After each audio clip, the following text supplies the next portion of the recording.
reimagined. Move, fighter! Move! Move, fighter!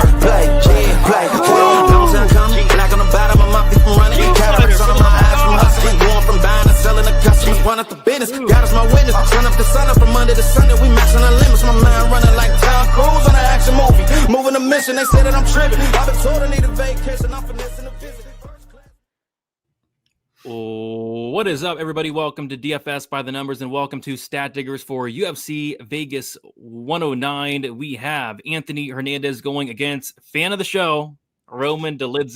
We are back in the Apex once more, in what is a very interesting card.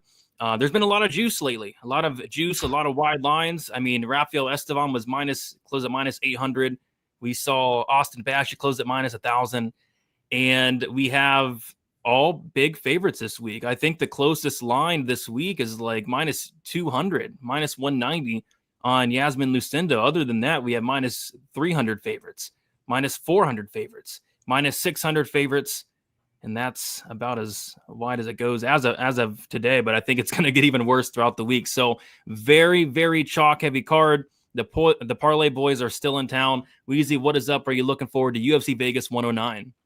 Man, I wish there was better matchmaking on this card, Brady. You know, I mean, it's just I don't know if it's even that bad of matchmaking. It just seems like these parlay boys are just steaming every favorite, and it's getting ridiculous, man. I was looking at trends for some of these fights, and you got like Julius Walker was plus 185 versus Menafield, and now he's minus 600 versus Cerqueira.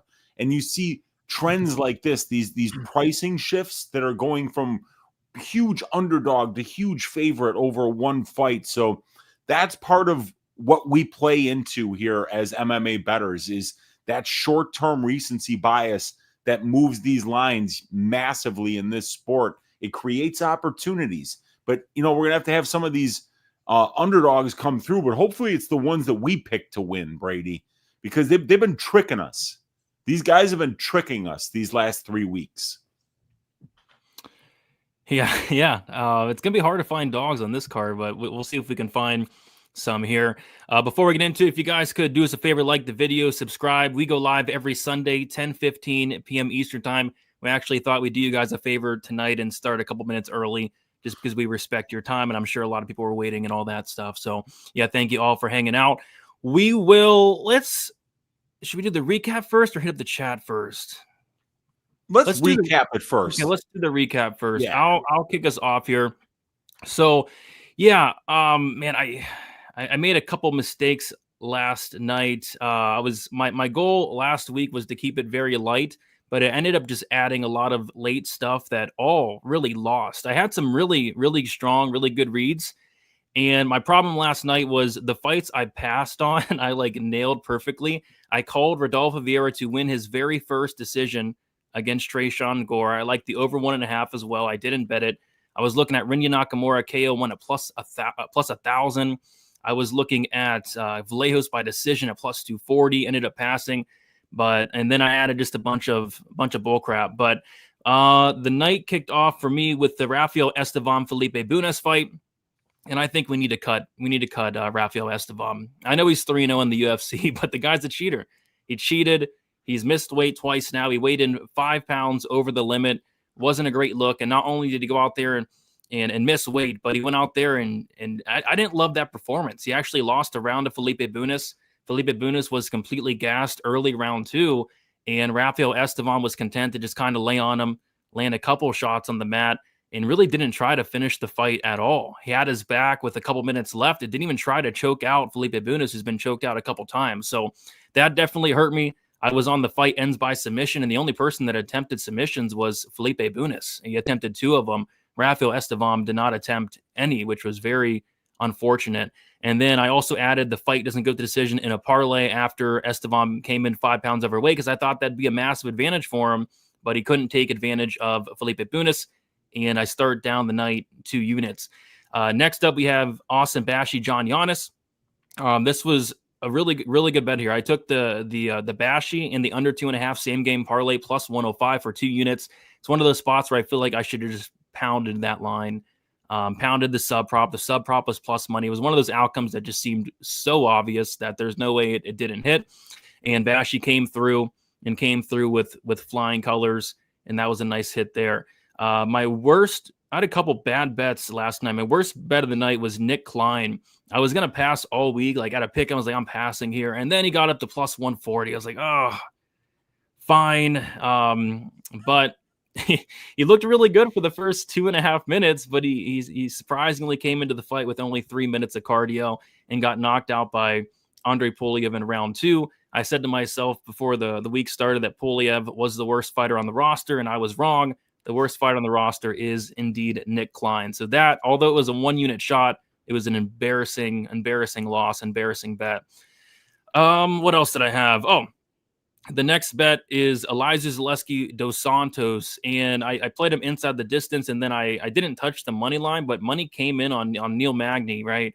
And I ended up jumping in on dos Santos on fight day at minus 150, and I was watching the fight, and dos Santos won round 1, and he was winning round 2, and I was checking the live line, and I saw that they had Zaleski dos Santos at minus 800 at one point mid round 2, and I'm feeling pretty good, and then all of a sudden he gets reversed, Magny gets on top, and then that's that. Magny gets a finish, which if you would have told me that Magny would finish dos Santos before the fight, I would have probably called you crazy. So that one hurt.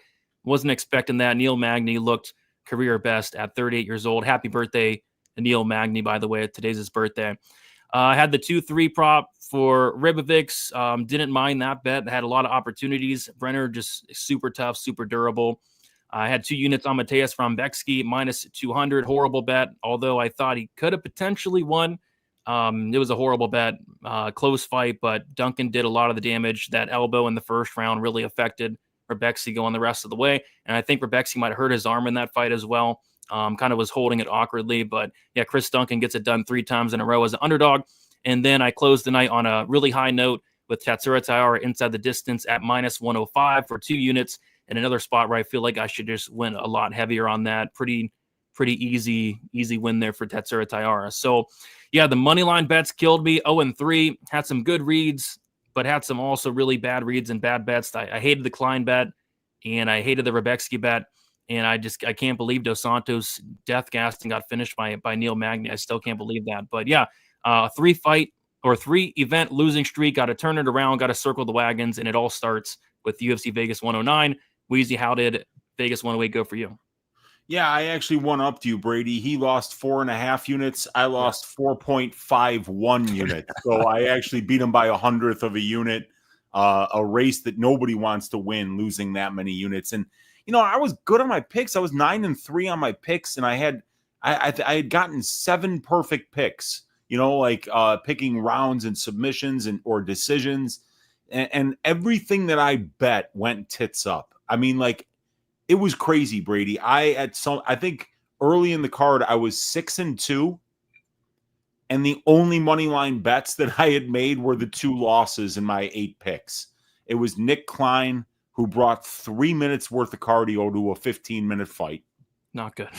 He won the first round, dude.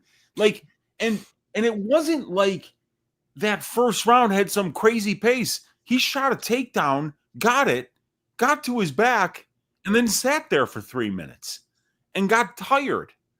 I've taken naps where I did more, you know, and I mean, like, that was crazy. So, I mean, like, I can't believe he brought 3 minutes of cardio. So it's embarrassing, you know, because you feel like, oh, he gets the takedown, he gets to the back, and you're like, hey, man, this is a good bet at plus 140. And then 2 minutes later, you're like, oh, my God, this is a bad bet at plus 140. My guy just gassed out after 3 minutes. He was on all fours and crawled back to his corner after round 1. Yeah, dude. He made Na Liang look like Demetrius Johnson out there, you know. And I mean, it was crazy. So yeah, you know, like when you lose, you know, like sometimes you'll make a bet and, you know, it'll be a close fight and you'll be like, all right, yeah, we lost, you know. Sometimes you make a bet and you're like, and I had 3 units on Elijah Zaleski dos Santos. And I've been paying a lot closer attention to the trends and trying to find those fighters where they've got a lot of miles on the engine. They're starting to lose. They're starting to get knocked out. They're old, and they're starting to look washed, and you kind of want to step on their necks as they're dying, make money on that. And it turns out I bet on the washed fighter in Elizeu Zaleski dos Santos, and Neil Magny looked like he might have another 30 fights at this level. So, yeah, three unit loss on the Elizeu Zaleski dos Santos money line. 1 unit loss on the Nick Klein money line. Had a 3-leg money line parlay with Zaleski dos Santos, Rombeski, and Tyra. I had a 3-leg probability parlay at plus 850 Brady. And leg 1 was Piero Rodriguez by decision. It hits. Leg 2 was Felipe Esteban by decision. It hits. Leg 3, Rodolfo Vieira by submission. And shout out to Regian Gore for having phenomenal takedown defense and absolute dog shit everything else. But, I mean, like, that guy went out there and stuffed takedowns like he was like Jordan Burroughs, and then forgot to throw a punch and forgot that he was actually in a fight and needed to do damage. He made Vieira look like a really good striker out there. So, yeah, Teresian is probably going to be cut. So it was just a rough night, down 4.51 units. I had a max bet though. And when you place a max bet, when you put 5 units down, you want that person to go out there and look like, even better price than what you paid. And yeah, Tatsuro Taira minus 335, 5-unit bet, cashed for just under 1.5 units. So I lost 4.51 units on the night, but I was happy that Taira looked great. That was a really easy play, and I'll take it. Move on to the next one. Got to start firing a little bit more on my reads, Brady. I every fight that I didn't bet on, I called it perfectly. Every single one. It's disgusting. So it's really frustrating when you're that right and you only pick out your wrong reads. It's almost impossible to do, but sometimes I manage to do it way more than most other cappers. Yeah, it's time to circle the wagons. Let me bring it up. Let's put it into existence here. It's time to circle the wagons. I mean it this time. I mean it too. We got to fucking do this, Brady. Do we know a witch doctor? Is there anybody that specializes in breaking curses? Feels like, Kevin Holland losing to D-Rod. Come on, man. That's something's going on. Can I tell a personal story, Brady, that hurts me to tell, and it won't take long? Go ahead. I've had 3-leg money line parlays over the last 3 weeks. Okay. I'm 1-8 in the fighters that I've selected to put into those parlays. I would challenge our Stat Diggers audience to try to fuck up that badly. I would say that you wouldn't even be able to do it. If you tried to pick 8 out of 9 losing fighters, you wouldn't even probably hit 6. So I don't know if I got to wear like a necklace with garlic. I don't know if I have to put a giant crucifix around my neck or go to see like some witch doctor or some Santeria specialist. I don't know if I need to go out to my backyard and sacrifice a goat to Moloch. What do I need to do here, Brady? Because I don't know any of these spell casting witchy type of shit, but I got to get this goddamn curse off of me, man. It's sticking to me. It's sticking to me like molasses right now, and I can't get it off it. And there's no shower hot enough to clean this off of me right now. Yeah, hey, it happens, man. It happens to everybody. I remember back in 2021, I'm on a 3-event losing streak right now, and it sucks ass. It's terrible. But in 2021, Weezy, I was on a 6-event losing streak that spanned over 2 months. I'm like, come on. And I felt cursed, but I broke the streak. And guess what I did after I broke the streak? What? I went up 100 units the next year and a half. So okay. So yeah, I mean, it happened. There's ups, there's downs, there's cold streaks, there's hot streaks. It happens, everybody. But it is time to circle those wagons, and I mean it this time. Oh, good. I mean it this time. And by the way, get some help, Jason Herzog, please. Please get some help. Please get some help. All right, let's hit up the chat here. Have they arrested Jason Herzog? Did they? I didn't see him in the Apex. Maybe he they was did. in the building. He's in the building. He was relegated to instant replay duty, Brady. Good. Good. Keep him there. But that's my point. Remember when I said that nothing would happen to him? He got to do instant replay. It's actually easier, and he probably got paid the same amount of money. So, oh, yeah, here's your punishment. Go take that paycheck for $10,000 for 1 day's work and go to the steakhouse and enjoy yourself. We'll see you next week for UFC Vegas 109 when we'll have you fix 3 different fights. Hey, as long as he's not in the cage, I'm happy. We got to see some finishes last night. But hopefully he stays far away from the cage going forward. We'll see though. We got Forrest in the building. What is up? Please pipe up that like button and to milk the subscribe button for the algorithm. Yeah, if you guys have not already, be sure to get those likes up. Let's try to get to at least 100. We got Anthony Fluffy Hernandez, who will be on. This is a tough one, Weezy. It's main event. We have 2 fans of the show. We have Anthony Fluffy Hernandez, fan of the show, and then we have Roman Delid, fan of the show. We gotta watch what we say on this main event. I don't know who to root for. It's hard to pick against when these fans of the shows are going against each other. But he says it's so nice when I have a losing streak to come hang out with Brady and Weezy and Sulk about it together. Yeah, we're all about having fun. We're all about cracking jokes, and that's what this show's all about. Pipe it up. Agreed. There's going to be some pipings this week, that's for sure. Neil Magny winning in 2025. Who would have thought? A lot of people were on Neil Magny. I made a tweet saying who's betting Neil Magny, and it got a ton of replies. So shout out to everybody that was on Neil Magny there. You guys nailed it. Yeah. Magny's first finish before round 3 in 8 years. Dos Santos gets some help. Ooh. Wow, I didn't even think about that. Yeah, you think about like nobody. He's finishing nobody in round 2 or 1. Wow. It's wild. By the way, I did do a poll like usual on who needs to get help. Last week I was struggling to put it into even 8 people. This week I was struggling to get 4 fighters actually. So comment to see who needs to get help. We put Elias Zaleski dos Santos up there, Rafael Esteban the cheater, Trajan Gore, and then Rafael Cerqueira, who's actually didn't fight last night, but is actually going to fight next week. So just be sure to vote. 143 votes thus far. Poor Rafael Cerqueira. Urbina's going to get piped on site. Potential piping there. Yeah. If Julius Walker fights Cerqueira to a decision and we riot, yeah, I mean, I probably would riot if that happened. I just had a feeling Elias Zaleski dos Santos didn't have the cardio anymore. I was glad I played Magny money line at plus 136. I almost played round 3 or decision. Good bet there, man. He got the job done. Brady and Weezy, I'm 100% convinced after Saturday night that Trajan Gore had 3 teachers in his classroom when he was in school.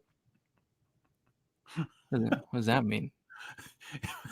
Probably means that he was in the special class and riding the short bus is what I'm thinking. Y'all going to get 1 fight. I mean, I got 8 right last night. Weezy got 9 right. I got 1 fight right that I actually bet on. I know that's the thing though. It's hard. You gotta, that's how it goes. Never been late, always on time, directly in your pie hole, like clockwork. There we go. The fight breakdown start in an hour and 10 minutes. Set your alarms, boys. I don't understand, Sam. I don't understand.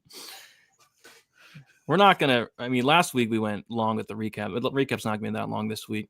I think Rebecca and Duncan need help also. That was a great fight. Get some help, Trajan Gore, and there we go. Next week, we circle the wagons. Until then, it's back to the drum board facts. Yeah, it facts. is. What?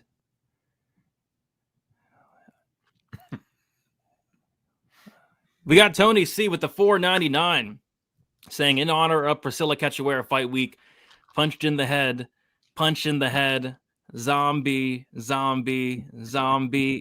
like that. I like that remix there. Shout out to Tony. Might have to do a little remix there. Punched in the heck. She loves getting punched in the face. She sure does. I think it's like a fetish. A fetish. We all have our weird fetishes, right? Yeah. I'm an ass guy. But yeah, Priscila loves getting punched in the face. Cerqueira already needs help. Yeah, could be the first person to need help before the fight even happened, which is crazy. We got City Boy reposted the stream. Shout out to City Boy there. And of course, yeah, we're always on time. Never a second late. Oi. We got Spez saying, haven't caught a live for a while, but man, some of these results lately, yeah, shocking results. Last week, a lot went to plan, I thought. The last week's card was a lot more normal. But yeah, a couple weeks ago, we had the paper, the main card was ridiculous with Holland losing and Zellhuber and Ige and all them. And then Abu Dhabi was very weird. Last night, I feel like we got back to normal a little bit, which is nice. We got Jewish Better in the building. What is up, Jewish Better? Move Brady and Weezy. The Parlay boys are back there, and they're back, and they're in our pool, and they're pissing in our pool. They're shitting in our pool, and it's quite frankly, it's disgusting. Playing terrible music too. Horrible music. The Parlay boys are chalking it up. My man Chris Duncan. Yeah, a lot of people cashed on Chris Duncan last week. It's a fun card. Y'all crazy. The whole card has decent dogs. JT, let me know in the chat which dogs you're liking for this week, because I'm struggling to find underdogs this week. Estevan inside the distance was extremely frustrating. Yeah, it looked like Bunis kind of blew his load in after the first round, and Estevan was content to just lay on him. 40 is the new 30. Yeah, the older fighters, they're getting it done. Why the F do fighters clinch no Magny? Why? Yeah, I was telling Weezy after the first round, I'm like, what the fuck is Elizu Zaleski dos Santos doing? What are you doing, Elizu? Like, that's the one thing you shouldn't be doing. And I knew right there and then that it's probably going to be bad. Then he ended up getting a takedown, but then he gassed out. I was like, come on, dude. You got to be kidding me. Yeah, Magny, he got his black belt. Shout to Neil Magny. Got his black belt there. Zaleski needs institutionalized. Why did he play Magny's game? He got into the Magniverse. He got drug into the Magniverse. Terrible. Trey Ogden does that to people too. The Trey Ogden verse?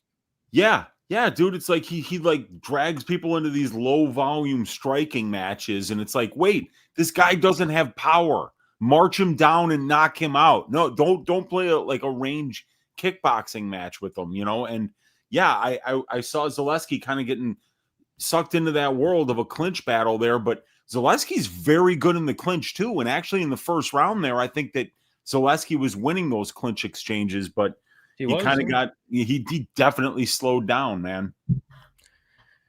Yeah, it's frustrating. I mean, Nick Klein with 3 minutes of cardio, Zaleski with 7.5 minutes of cardio. Yeah. I bet on both of them. Yeah. Get some help. Oh, let's see here. Tyra finish at even money was free. Yeah, I love that bet. Only had 2 units on it. Feel like it didn't go heavy enough. Yeah.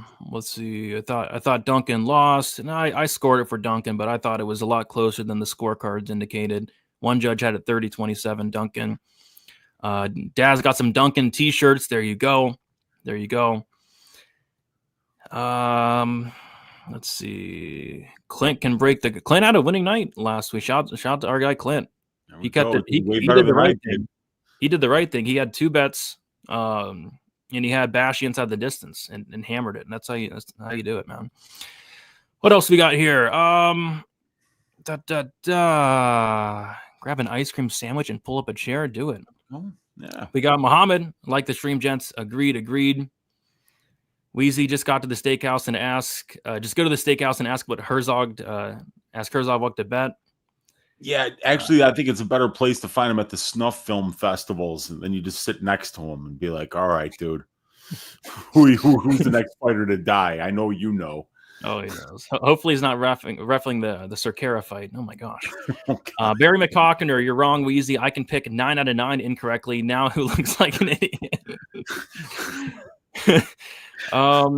It's not that easy, dude. Ayo lost his thong last night. Okay. Hate when that happens. Trayshawn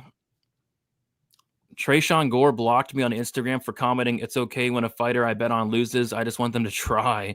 You did not try. Yeah, I'm right there with you. I hate when a fighter doesn't try. Like, you can lose, but at least try. Like, at least Nick Klein tried. He gave it his all. It was only 3 minutes, but you know damn well Klein gave it his all, right? I hate when fighters don't try. Like Dan Ige, he didn't try for 15 minutes, and it's frustrating. Fluffy is a future champion. Trejon pisses me off. We got Bub Collins, Uncle Weezy. Can I get another college story? Oh God. Oh, man. Maybe you can think of one and let us know later. Yeah. I can't think of one right now, but maybe I'll think of one. Yeah, I'll probably come up with something while I'm doing I'll tie it into one of the fight breakdowns. Magny versus in full effect. It was, man. We got Dustin. Is that Hoddle? Dustin Hoddle with the $5 non appreciate you, Dustin, saying truly incredible performance of Zombie. Earlier, Brady, you and Uncle Weezy are the funniest duo on YouTube. How'd you guys become friends? It was a while ago. Like, 5 years ago. Yeah, I was on Brady's Patreon, and I used to just be in that Discord kind of talking a bunch of shit. And I started sharing my spreadsheets there. We got to talking behind the scenes because he wanted to provide some of this to his subscribers. So yeah, and it was for me, like I was just looking for work and not finding it, Brady. So I had a lot of free time on my hands, and I started kind of putting together all these stats and building a database of UFC stats, which I still have now, and I have every fight from January 1st, 2013 until now in there. It's over, I think it's 6,000 fights now, Brady. 6,000 fights. 6,000 fights in my database. Jeez, that's crazy. Yeah. But yeah, I think we started Stat Diggers like 3 or 4 years ago at this point. It's been a while. Yeah, going ever it's been since. a long time. Yeah, we've been doing this for a minute, dude. Yeah. I just noticed Brady and Weezy are in matching uniforms. Not really. He's got short sleeves. I got long sleeves on. We both got gray, I guess. Last week I asked if Eliza should have his black belt revoked for his shitty performance, and you guys said no. What about now? Yeah, we can take his black belt. It's fine. We'll take his black belt. Dude, he's a black belt under Cristiano Marcelo, I definitely expected more than that out of him because, like a lot of, like some of the behind the scenes talk about Magny is that he's just not a good grappler at all. But, if he does get on top of you, Brady, and you're tired, he locks you up and he lands really good ground and pound. He might not submit you, he might not be like taking your back or anything like that, but you get tired and you wind up underneath that dude, he can land ground and pound and finish you. And then that's exactly what he did. Sucked. We got Corey with the $9.99 saying Elk Grove Village, Illinois, stand up. Where's that? So that's going to be right by where you're landing, actually, when you come into Chicago, Brady, because like where I grew up is on one side of O'Hare Airport, and where Corey is from, Elk Grove Village, is on the other side of O'Hare Airport. O'Hare Airport's like the size of like a city. I mean, it's huge. So Elk Grove Village is right there in the northwest suburbs of Chicago, Illinois. And that's actually where my girlfriend just recently got her plastic surgery on her nose after the dog bit her. So yeah, Elk Grove, I've been out there like 8 times over the last year going for consultations and stuff to go out there. But yeah, it's right around O'Hare Airport there here in Chicago. Very cool. Very cool. Shout out to Corey there. Shout out to Marcus Williams in the building saying, enjoying the show. Keep up the good work. Appreciate you, Marcus. And we got a doctor in the building as well tonight. What is up, Dr. Peener? With the 199, hearing Brady and Weezy's love story gave me a rager. Okay. There we go. All right. Dr. Peener. We got to love Dr. Peener. We got to love Dr. Peener. If you guys have any problems with your Peener, hit up Dr. Peener. Yeah. All right. Okay. So let's close this poll. And we had 177 votes. Who needs to get some help? Eliza Zaleski, Tresean Gore, Rafael Cerqueira, and Rafael Estevam in 4th place. My wife just texted me. She says a urologist works with the urinary system. Is she watching the show? Okay. Well, she's a medical professional, Brady, so she would know. And then she texted me, I voted for Santos. Okay, so my wife voted for Santos to get some help.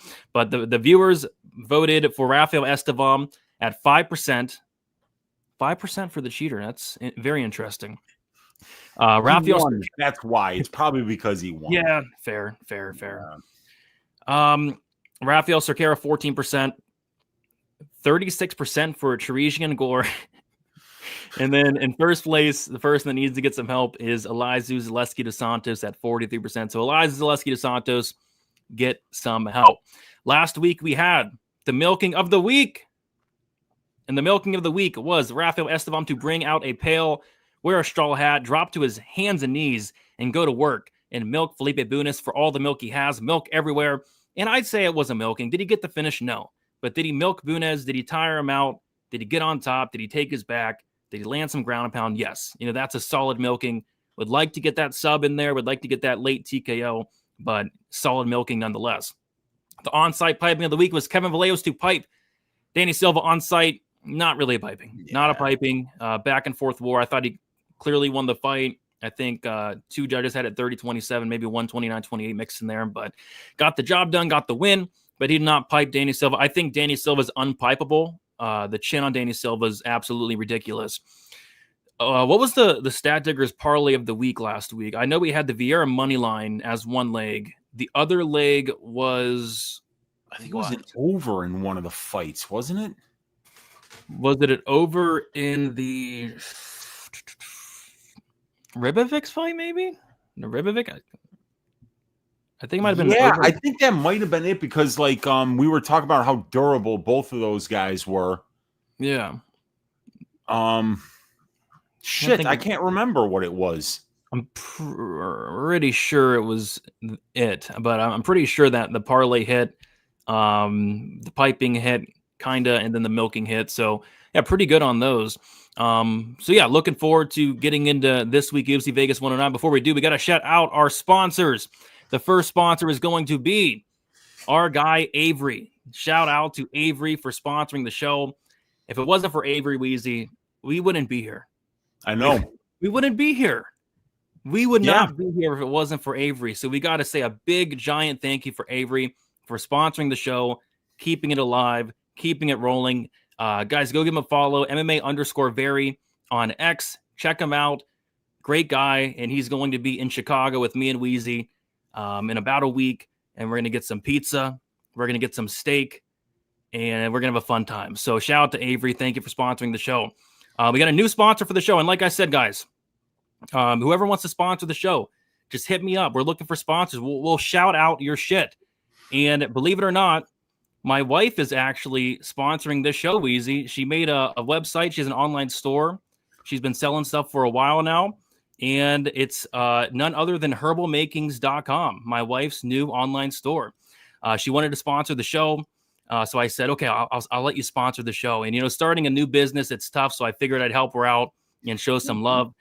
She's a nurse. She's into health and all that good shit. And she just launched this online store to just focus on organic skincare and natural products. Listen, if you got a girlfriend, wife, mom, sister, grandma, daughter, somebody in your life slathering lotion or some kind of moisturizer on you, the problem is most of the big name brands are full of chemicals, fillers, and straight up bullshit. Herbal Makings uses all natural, organic ingredients that hydrate your skin, reduces wrinkles, and actually helps and doesn't harm you. And unlike those corporate brands charging triple the price, my wife isn't a greedy little capitalist bitch. Use code STATDIGGERS for 10% off your entire order. And hey, if you buy something, she might have sex with me tonight. So help out a guy and help me have some sex. Shout out to Herbal Makings for sponsoring the show there. All right. With all that out of the way, I say we get into it, and we're going to start with the first fight of the card. We have, yes, sex is good. We have Gabriela Fernandez going against Julia Stoliarenko. We got Fernandez, 31 years old, 5'6" with a 67.5-inch reach. Stoliarenko, 32 years old, 5'7" with a 66-inch reach. We got Fernandez 1 year younger, Stoliarenko with a 1-inch height advantage, and Fernandez with a 1.5 reach advantage. And this is a hilarious fight. We have a lot of hilarious matchmaking, Weezy. This is one of those cards where it's like, I feel like I was in the matchmaker room with some of these guys. because this is the type of fight I'd put together. Julia Stoliarenko is a fun fighter to watch. She has, I believe, all of her wins come by submission, all of them by armbar. She is the most one-dimensional fighter of all time. She's a walking punching bag. She has no striking defense. She's literally going to go out there and pull guard. She doesn't have any wrestling. She has an armbar, though. And I'm actually shocked she's still in the UFC. She's still going. She's still kicking. She does have a couple wins, which is kind of shocking to me. But yeah, she was able to submit Jessica Rose Clark, able to submit Molly McCann. But this is a brutal matchup for her. I think there's a lot of brutal matchups on this card, but this is the first one. Fernandez minus 425, Stoliarenko plus 325. Fernandez, she's big, she's strong, she hits hard. I think Fernandez is going to just potentially beat the crap out of us. I mean, this could potentially be the first female piping of the week. Like, Stoliarenko is going to get hit in the face and hit in the face really hard. And if she pulls guard and Fernandez gets on top and starts landing big shots, I mean, remember when Julia Stoliarenko made Chelsea Chandler look like Hamzat Chimaev? Chelsea Chandler got on top, she pulled guard in, and Chelsea Chandler got into mount instantly and just pounded her out. She made Chelsea Chandler look like a freaking beast. I think Fernandez should roll here, armbar or bust, and I just don't see it. But yeah, Fernandez for me. Weezy, what are your thoughts on this fight? Yeah, that was actually really funny. Did you ever see the movie Dazed and Confused, Brady? I don't think so. Sounds familiar, but maybe. So it's a movie about a bunch of high school kids in Texas and it's the last day of high school, and all the shenanigans that they get into on the last day of high school. And like, there's like a big high school party outdoors, and this one kid who's like been getting picked on by this bully decides that he's going to get into a fight with him, and he goes on and he throws the first punch and he drops him, and then the guy just gets up and beats the piss out of this kid, and they're like the camera angle in the scene is hilarious because it's like giving you like from his perspective of looking up at this guy who's just talking shit and just beating the shit out of him. And that was what Chelsea was doing to poor Julia. She looked like she owed her money. It was hilarious because we haven't seen Chelsea look that good in the UFC since the Stoliarenko fight. And when I look at Stoliarenko's trends, she's 10-1 to the submission, really good. When in her fights that don't end by submission, Brady, her record is 1-7-2. So there's been 10 fights of hers over her career that have not ended in submission, and she's only won one of them. So Julia is literally like a specialist in an era where we really don't see that anymore. She's armbar or bust. And Gabriela Fernandez is an absolute unit. I mean, she's just a physical specimen, and you don't want to get hit by her, But if Julia gets her down, things are going to get hairy because, you're going to have to really defend, because Julia's extremely aggressive when she does get you down, when she starts looking for those submissions. And if it happens early in the fight when both fighters are dry, she's going to have a chance, Brady. But I mean, obviously she's armbar or bust. But the one thing that I would just kind of, we were talking about recency bias. We were talking about line shifts, Brady. Gabriela Fernandez was plus 775 in her last fight. Plus 775. That's about a 12% implied probability to win. Now she's minus 450. So it's about an 82% implied probability. I feel like there's a lot of fights like that on this card. That's every fight on this card. Every fight on this card, you're overpaying for somebody that, didn't, that really shouldn't be priced at that price, just based on short-term recency bias and a lot of really juiced favorites on this card. So, yeah, I mean, like Gabriela should run through her, but if you get taken down and start grappling with Julia in the first 2-3 minutes of round one, you can get caught. So Gabriela's gonna have to mind her P's and Q's early here and stuff takedowns. And we've seen her taken down. She's lost to grapplers, Teresa Bleda, Jasmine and she's going to see the same type of game plan. It's just Julia's not nearly as good of a wrestler as Teresa is, and not even in the same universe as Jasmine Jasdavicius. Yeah. And I was telling you earlier, like the last two, I mean, the books are getting sharper, man. I mean, if this fight was a couple of years ago, we might get like a plus money 2.5. No, the under 2.5 is minus 180. Yeah. Minus 180. That's shocking. Let me look at my stats, Brady, for that, because the benchmark is 34% for the division. So 34% of flyweight women's fights in the history of the division have finished under 2.5 rounds, 34.18. And we're paying 63.64%. So we're overpaying by 29.5% when we compare the long-term trend of the division to the price of the line for this fight to finish under 2.5 rounds. So obviously the market is all of the same mind, and that's Stoliarenko by armbar in round 1, or she gets mud holes punched into her face by Gabriela Fernandez. And if it's not Jason Herzog in there, then somebody will be merciful and stop the fight. It's so bad. It's going to be so bad. It's going to be brutal. It's going to be a brutal, brutal beating. Yeah. I think there's going to be a bunch of brutal beatings on this card. So, yeah, not sure how I'll attack this one. Going to wait for the props, but it's tough to stomach an under 2.5 at minus 180 in a female fight. Sub or bust. Yeah, at 100%. Stolio Stinko. Yeah, a couple of people call her Stolio Stinko. Julia sucks. Grappler who just goes for stuff off her back. Yeah, but she has like 2 wins, right? In the UFC, 2 wins. She does. Pretty surprising. Pretty surprising. I'm too scared to even mention bitch and my wife in the same sentence. Brady's a demon. Lucky guy getting prostate massage. Who's getting a prostate massage? What? I don't know. We're trying to talk about MMA here, AO. Come on, man. Not maybe our guy Lucius Soli is getting. Yeah, that could be. Yeah, she did beat Kong Wong.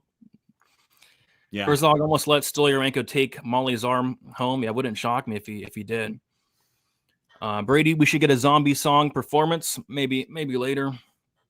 Stoliarenko is only good for the mid poken. Okay.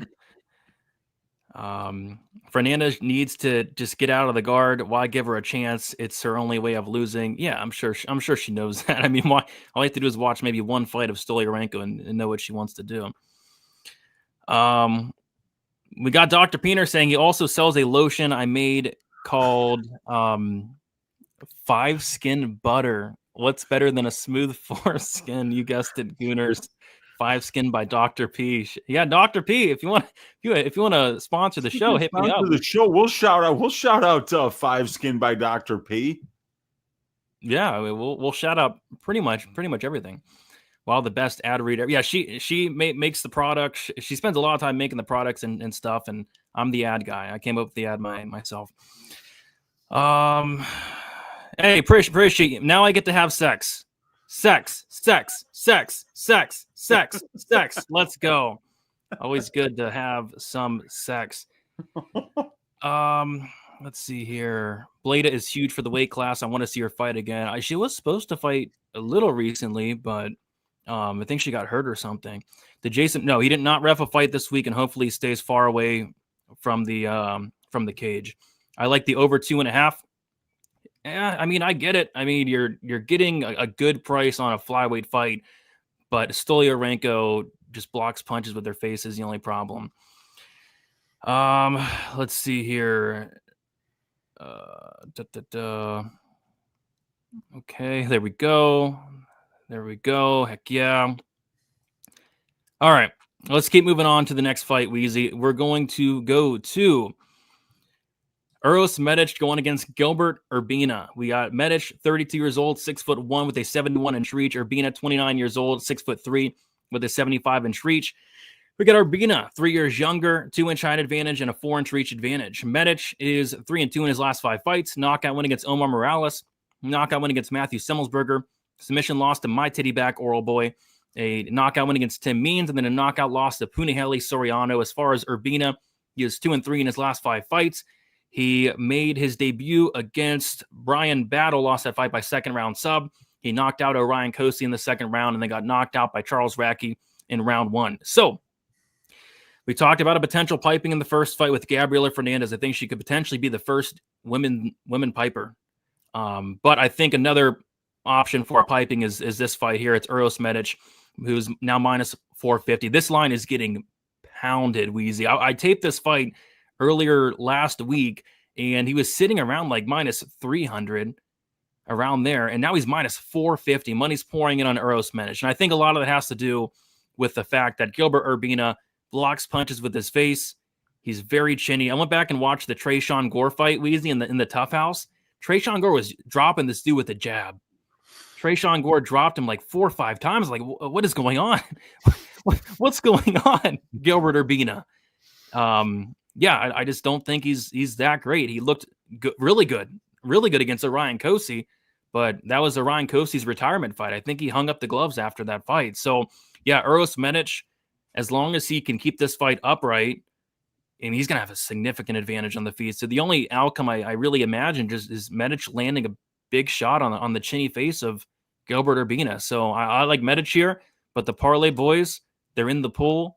They're having fun. They're pissing in it. And at minus 450 already on a Sunday. I mean, it's brutal. I mean, what are you supposed to do with this, right? Because I get it. Like, Urbina's coming off a loss to Radke. He got knocked out cold. And then now he's on a 1 year and 6 month layoff, Brady. We haven't seen this guy for 18 months. Before the Radke fight, he took like 8 months off.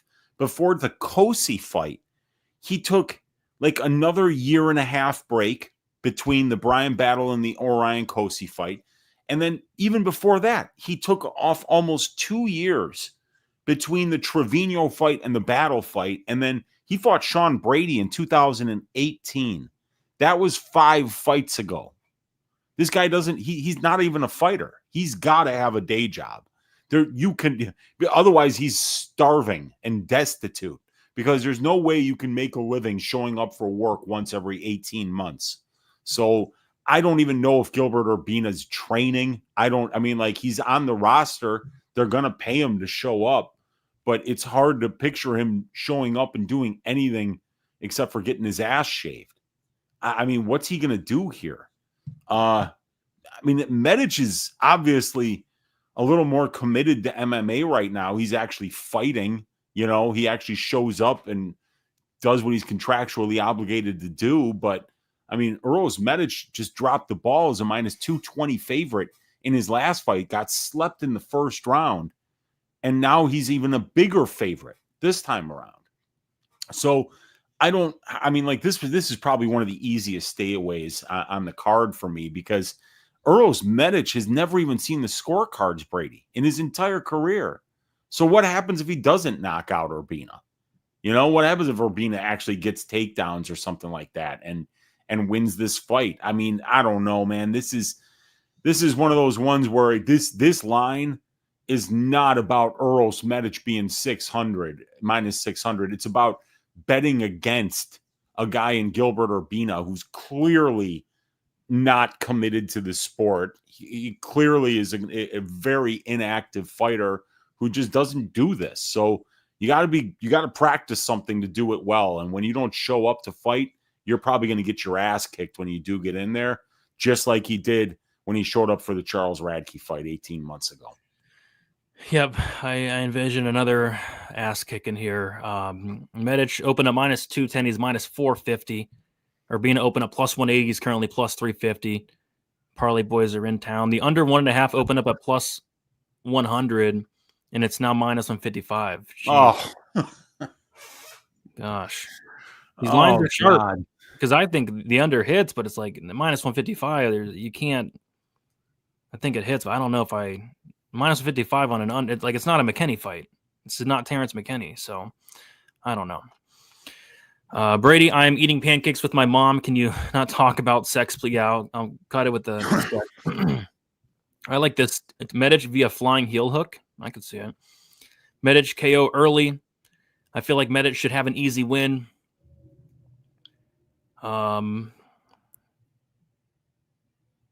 Gilbert Urbina is a human potato sack. Herzog was reffing. Let him keep reffing BJJ. Let him stay away from the MMA fights. Under 1.5 parlay piece. Yeah, I think it hits. How the hell is Urbina still fighting in the UFC? Well, he got a win over Orion Kosi. And to be fair, he's not fighting. Yeah, you know, like he shows up once every 18 months. You know, this card is disgusting from a betting. For betting, every fighter is like, yeah, it's probably one of the chalkiest cards of the year, and it's been a chalky year. Let's see here. I have the Euros, the urologist, Medic. I think he's the doctor. Urbina's getting stoned. Let's see. He might be. Pissing in the hot pool on a Sunday, nothing better. Just kidding. Why in the pool with kids pissing in a pool or in a pool in general? Some people like pools, man. Some people like pools. Urbina sells brown weed to make ends meet. I mean, I can the brown frown. Selling to the youngsters. There you go. We got Eileen Perez's butthole. Parlay the first 2 fights to finish. I can see it. What a name, by the way. This guy created an account and he tried to think of a name, and that's what he came up with. Kind of disgusting, to be honest. But hey, we're all into our own things. That's right. Yeah, absolutely. Let's see here. We got Low T City Ortega with a $13.99. Appreciate you, Low T City Ortega. He says Toshiyama Kazama fight week. Will he be slept again? Probably. I believe so. Shout out to Low T City Ortega. We'll be touching on that fight very, very shortly here. Appreciate the dono there. And Moneyliner saying, I am a sponsor. Yes, Moneyliner is also a sponsor of the show. Appreciate you, Moneyliner. We love the sponsors here on Stat Diggers. All this talk about Medic as if he didn't get KO'd in his last fight by Punahele Soriano. Yeah, but Punahele hits hard. Gilbert, he's just not a striker. He's a grappler. Is he? What is he? I think he's a grappler. Is that what he is? I mean, let's look. 2 wins by submission, 2 wins by knockout, and 3 wins by decision. So it's hard to know. He's won like a few different ways. Mm-hmm. This guy's only 29. Dude, like he's gonna be 45 years old and on his like 18th professional fight. It's wild, man. It's wild. But yeah, hopefully he shows up. It's a tough matchup to show up to. All right, here it is. The moment we've all been waiting for. It is Jocelyn Edwards going against Priscila, Zombie Girl, Cachoeira. We got Edwards, 29 years old, 5'8" with a 70-inch reach. Priscila Cachoeira, 36 years old, 5'7" with a 65-inch reach. We got Edwards, 7 years younger, 1-inch height advantage, and a 5-inch reach advantage. Edwards is 3-2 in her last 5 fights.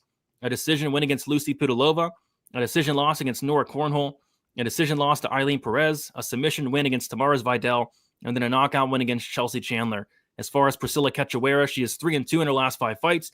A decision win against Jiyeon Kim, a knockout win against Ariana Lipsky, submission loss to Miranda Maverick, submission loss to Jasmine Jazz DeVicious, and then a knockout win against the very handsome Amanda Nunes. So I'm going to say something, Weezy, that I never thought I'd say before. I think Jocelyn Edwards is a beast. I'm not joking. I'm very impressed with Jocelyn Edwards. She's 29 years old. She's still young, and she's just made a ton of improvement. Like since she first got into the UFC and fought Jessica Rose Clark, that was a pretty horrible performance where she got taken down a couple times in that fight. Wasn't the best look. But as of recent, she's looking really good. I thought she clearly beat Nora Cornhole. I thought that was just a complete robbery. She lost to Eileen Perez, but had some moments there. But yeah, she's been looking really good. I think she's made a lot of improvements since she ever started training with Valentina Shevchenko. You know, I guess they're buddies now. They're out there at the range shooting guns. And yeah, you can tell that she's just making a lot of improvements with the grappling, with the striking. She just looks a lot more comfortable in there. I thought earlier in her career, she just looked uncomfortable. Really, wherever the fight went, her takedown defense, ground game wasn't that great. But I think she's improved just leaps and bounds. So we have a card, Weezy, with a bunch of favorites. and another line that's getting steamed on a Sunday. When I taped this fight a couple days ago, Edwards was sitting around minus 200. She's currently sitting at minus 300 here. Cachoeira sitting as a plus 250 underdog. And yeah, skill for skill, I think Edwards is a lot better, but you can never really fully count out Priscila Cachoeira, the zombie girl. What I imagine would be the game plan for Jocelyn Edwards is to penetrate the gaping hole in Priscilla's ground game, which is going to be the ground game. Priscilla, she's shown it time and time again. She can't grapple. And at 37 years old, I don't think she's going to change that. But when this fight is on the feet, Priscilla will be live. It's just how long will this fight be on the feet is the question. Weezy, what are your thoughts about this fight here? Yeah, this is going to be it's going to be a really interesting fight. It's one of the closer fights on the card, even though Jocelyn Edwards is minus 300. It's actually one of the fights that's actually closest to being a pick'em, which is wild. And I could see why, because when you look at Priscila Cachoeira's game, right? We talked about just the last fight, in terms of Stoliarenko. She's 10-1 to the sub, but if the fights aren't ending in the sub, she's got like a 10% chance of winning. And it's the same thing with Cachoeira, but it's a little bit different because she's 0-4 to the submission, Priscila Cachoeira. But outside of this submission, she's 13-2. When fights don't end in submission, Priscila Cachoeira is winning fights. And Jocelyn Edwards might be able to go out there and get some takedowns, but have we ever really seen her go out there and employ that kind of a game plan with success? Can you think of it, Brady? Yeah, against Vidal and Cornhole were the two fights. Okay, so Cornhole, Vidal's not a UFC level fighter, but like Cornhole has been around for a minute and she's pretty tough, but she's getting out grappled by Lucy Pudilova. Oh, right. And she's losing to Aylin Perez because of the wrestling. Jessica Rose Clark did the same thing to her. And there's somebody else. Carol Hosa.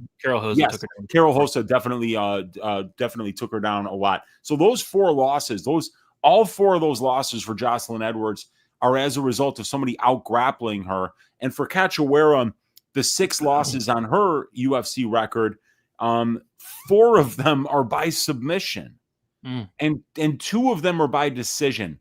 And I think one of those was Luana Carolina, right? I think Molly McCann back in the day too. Yeah, and I think even McCann might have gotten takedowns. I think that's why she beat her. So this is weird because like Priscilla's gonna get the fight that she wants. I think even if Jocelyn does wrestle, I think that she's not really like I'll get a takedown and then spend the rest of the round in top control type of fighter necessarily. She could be against Priscilla, but the thing we also need to worry about is that this is at 135, and Priscilla fought almost all of her fights at 125. She's now been forced to move up to 135. The last fight was at 135 against Josiane Nunez. So we could see like Priscilla actually performing a little bit better on fight day because obviously that weight cut was giving her a ton of problems. But also at the same time, she's now going to be fighting against more physical fighters, and she's already struggled with anybody that can wrestle. So, I guess it's going to come down to who controls the location and the pace of this fight, because Jocelyn Edwards is only winning 36% of the control time positions in her fights. But for Priscila Cachoeira, it's 5%. So she's really shown a massive gaping hole that Jocelyn Edwards should be able to penetrate violently in this fight. So, yeah, it should be Jocelyn, and she's only 29 years old, while Priscilla will be turning 37 later on this month. So we have a big age difference, and it seems like Jocelyn is really kind of coming into her own and starting, 2 finishes in a row now against lower level fighters in Chandler and Vidal, but she's running through them. Yeah. I think it all comes down to the game plan of Edwards. You don't want to really strike with Priscilla, just playing her game, just get her down to the mat. And yeah, Edwards isn't the most dominant grappler, but against Priscilla, you don't really need to be. So we'll see. But yeah, money's pouring in on one Jocelyn Edwards. Let's see. I also think, Brady, that Jocelyn Edwards is the better striker here. She's a better striker than Cachoeira. It's just Cachoeira has crazy power. 100%. Agreed. Jocelyn has a huge badonkadonk. Yeah. Jocelyn Adesanya. Edwards looks solid on the feet and probably has the wrestling to take it there if needed. Yeah, she's a really good striker. Edwards by sub. It's going to be a horrible line. Horrible line. Unfortunately, it's Edwards easy. Can you believe the number of people that was saying last night's card was a crappy card? The effing card delivered, one of the best of the year so far. Yeah, it was one of the best of the year. Absolutely. Yeah, and we said that before last week's show, that the matchmaking on last week's card was phenomenal. Mm-hmm. You're getting Rumbeski versus Duncan. You're getting Ribovics versus I must be high or something like that. Ribovics versus Brenner, or yeah. And then also the Danny Silva versus the Vallejos fight. That wound up being fight of the night. That was fairly predictable that was going to be a good fight. And shit, man. I mean, like Neil Magny showed out. Pulayev showed out. There were some good fights on that card. And then Tatsuro Taira, that was a really good performance by him. So yeah, great card. Great card. Great card. The only thing I hated was the pacing. Like, come on, man. Come on. Yeah. Yeah, it was a slow one for the UFC. They're usually much better with their pacing, but I think some of those those quick finishes screwed things up for them. Yeah. Edwards late, round 3. Priscila, round 1. Chat, is Edwards hot or not? I don't. She got a big booty. Big booties. Oh, my wife's watching the show. She's probably, yeah. Gotta be careful. Edwards got a nice bum, though. Yeah. Jocelyn Edwards is the long-lost Edwards brother. It's a no.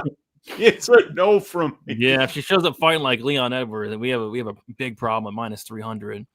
Zombie 2-3 KO decision, or she's cut. They're not going to cut Zombie. You can't cut Zombie, girl. You can't cut her.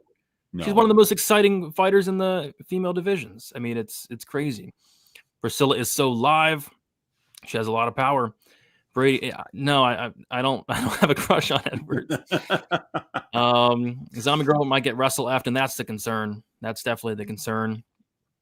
Cachoeira is going to be declining fast at this. I mean, she's a zombie. Don't zombies last long? I mean, like, they're already kind of dead, you know? So, like, where do you decline from when you're already dead? Yeah, think about that. Don't discount that Panamanian. We got a lot of horny people in the chat tonight. Yes. I mean, if you're horny, be sure to check out herbalmakings.com and get yourself some lotion. You know, you don't want to be putting those chemicals on your penis. Get some handmade stuff. Use code StatDiggers there and put it on your penis. Yes. Play Cachoeira or the over. Yeah, so the total is set at 2.5. The total is under 2.5 is +130. Over 2.5 is -160. I like the over. Yeah, I could maybe see it. Round 3 head kick Edwards. Priscila, round 1, round 2. Cachoeira is a recovered addict. Sober addicts have the best gas tanks. Yes, and can take a beating. Absolutely. They just get subbed easier. I think if Edwards is finishing, it's got to be a sub because you just can't knock out Priscila. We got Dr. Peter saying, give me Ribovics versus Gage. I don't care about safety, rankings, or any of that nerd stuff. Give us all the CTE with that fight. That'd be a crazy, ridiculous fight. Ridiculous fight. Appreciate you, Forrest. Glad you liked the hype video there. Brady got the very handsome Andrade. I don't have that. No, I don't. I don't have it. Has Herzog been announced on any fights? Has he been arrested? I believe he's not been arrested, but I think they might have took him out of the reffing role at least last week. We got Dravi with the 27.99. Appreciate you so much, Dravi. He says, "What's up, boys? A big bounce back week for you guys, I'm sure. Heads up, always good content. Appreciate you, Dravi. Appreciate the dono and the kind words and the good vibes. And yeah, we're gonna try to bounce back. And it all starts with 5 units on Rafael Cerqueira. Oh, yeah, watch him win. Watch him do. Dravi's got the money to donate, though, man. He's on fire, dude. Heck yeah, he's killing it, man. Yeah, he's destroying the books. Yes. All right. Yeah, it's bad. It's bad tonight. Usually it's bad, but it's really bad. The under 2.5 rounds, a plus 130 is enter. I'd rather play the fight doesn't go, just in case Jocelyn is able to get like a late finish. So yeah, I was gonna do something. Oh, I got a hype video. I actually spent time today preparing a hype video, and I'm going to play it for the audience. I'm sure some of you have seen it, but I put a lot of time and effort in this, so I got to play it once more. Here we go. Priscila Cachoeira, official hype video. If you guys are leaning to the Edwards side, maybe we can change your mind here. Here we go. Another head hangs slowly. Child is slowly taken. And the violence caused such silence. Who are we mistaken? But you see, it's not me, it's not my family. In your head, they are fighting with their tanks and their bombs and their bombs and their guns. In your head, they are crying. Here we go. It's for Priscila. In your head, zombie, zombie, zombie, ay, what's in your head? In your head, zombie, zombie, zombie, ay, oh. Looks like money just poured in on Priscila. There we go. Edwards is down to minus 150. Oh my gosh. That's one of the reasons why you do this, is because like now if you bet on Priscila at now it's plus 100. Wow, it's almost the line is pick 'em, but like you get to play that, after she knocks this girl out cold. So the time is now, ladies and gentlemen. Priscilla's now minus 1,000. No. Oh God, that was great. Sorry for ruining your night. Appreciate you. We lost half our viewers, by the way. Appreciate you, Londo. What? What? What does that even mean? What does that even mean? Sorry for waking up the wife. All right. Appreciate you, Haymaker. Appreciate you. Now she knows I'm gambling again. Oh gosh. Oh, help us. What the hell did I just? Yeah. So Pepe, was it Pepe, Dogfather, and John Stargarian? They did a consensus play, and they've been hot. Dogfather and Pepe, they've been doing this consensus. I think they have like 100% hit rate. It's pretty ridiculous. So they're on Jocelyn Edwards. So once they got that out, a lot of money did come in on Jocelyn there. Yeah. So hopefully they can keep the hot streak going there. All right, let's move on to the next fight. And I don't have a song for this one, but maybe I should have made one. It's Elijah Smith going against Toshiami Kazama. Elijah Smith, 22 years old, 5'9" with a 71-inch reach. Kazama, 28 years old, 5'7" with a 69-inch reach. Smith, 6 years younger, 2-inch height advantage and a 2-inch reach advantage. Elijah Smith, 5-0 in his last 5 fights. Decision win against Aaron Tao on the Contender Series. A decision win against Vince Morales in his debut. As far as Kazama, he is 2-3 in his last 5 fights. Made his debut against Rinya Nakamura, lost that fight by first-round knockout. Lost to Garrett Armfield by knockout, and then beat Charlampos Gregorio by submission in the second round in his last fight. So, yeah, I mean, I actually think this is a massive step down in competition for Elijah Smith from his last fight against Vince Morales. And I don't even think Vince Morales is the best fighter in the world. I just think it's a massive step down. I even think it might be a step down in competition from Aaron Tao on the Contender Series. Toshiami Kazama is extremely one-dimensional. No striking at all. Absolutely no striking. But his wrestling's decent and his grappling is decent. And he went out there and beat Charlampos Gregorio. But if you go back and watch that fight, I thought he came in there with a phenomenal game plan, Weezy. The game plan for Kazama in that fight was to not get hit at all. As soon as the fight started in the first round, he was on Charlampos Gregorio like glue. And he was able to, I believe, win the first round. And then the second round hits. Gregorio drops Kazama badly. Brutal knockdown. Gets on top, lands a brutal ground and pound. The fight probably could have been stopped, but guess who was reffing? Jason Herzog. Jason Herzog lets it go on, and then it was the funniest thing ever. Not funny if you had money on Gregorio, of course, but it was the funniest thing ever. Gregorio was beating the crap out of Kazama, and then he just completely gassed, and he just laid there on top of Kazama and his guard and quit. He literally quit. He put himself into a triangle. It wasn't even locked in all the way, and he just tapped from exhaustion. It was almost as bad as the Volante choke. But yeah, I think this is a massive step down competition for Elijah Smith. Elijah Smith, he can wrestle, he can grapple as well, but he's going to have just an astronomical striking advantage here. I mean, anybody is against Toshiyami Kazama. So if Kazama's not able to get the takedowns, I think he's absolutely screwed. And the line does indicate that. Holy crap. The Parlay Boys did it again, Weezy. Elijah Smith is a minus 600 favorite, making him, I believe, the biggest favorite on the card. Well, tied with the biggest favorite on the card, minus 600. The under one, and this one shocked me, the under 1.5 rounds is juiced. It's a bantamweight fight, isn't it? Yeah, it's bantamweight, yeah. To minus 150. What's going on? What is going on? But I think we've talked about a lot of potential pipings thus far. I think we can add it into we might need to do 2 pipings or 3 pipings this week, because Elijah Smith probably pipes up Toshiyama Kazama on Saturday.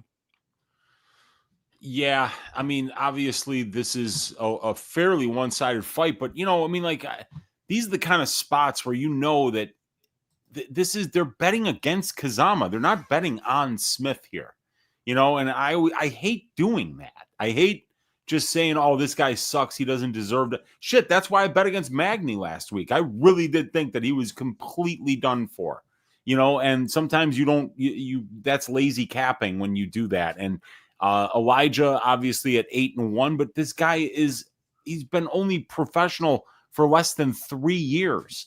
If Kazama puts him in a bad spot on the ground, he's going to be in trouble. He was in a bunch of deep submissions in that Morales fight, right?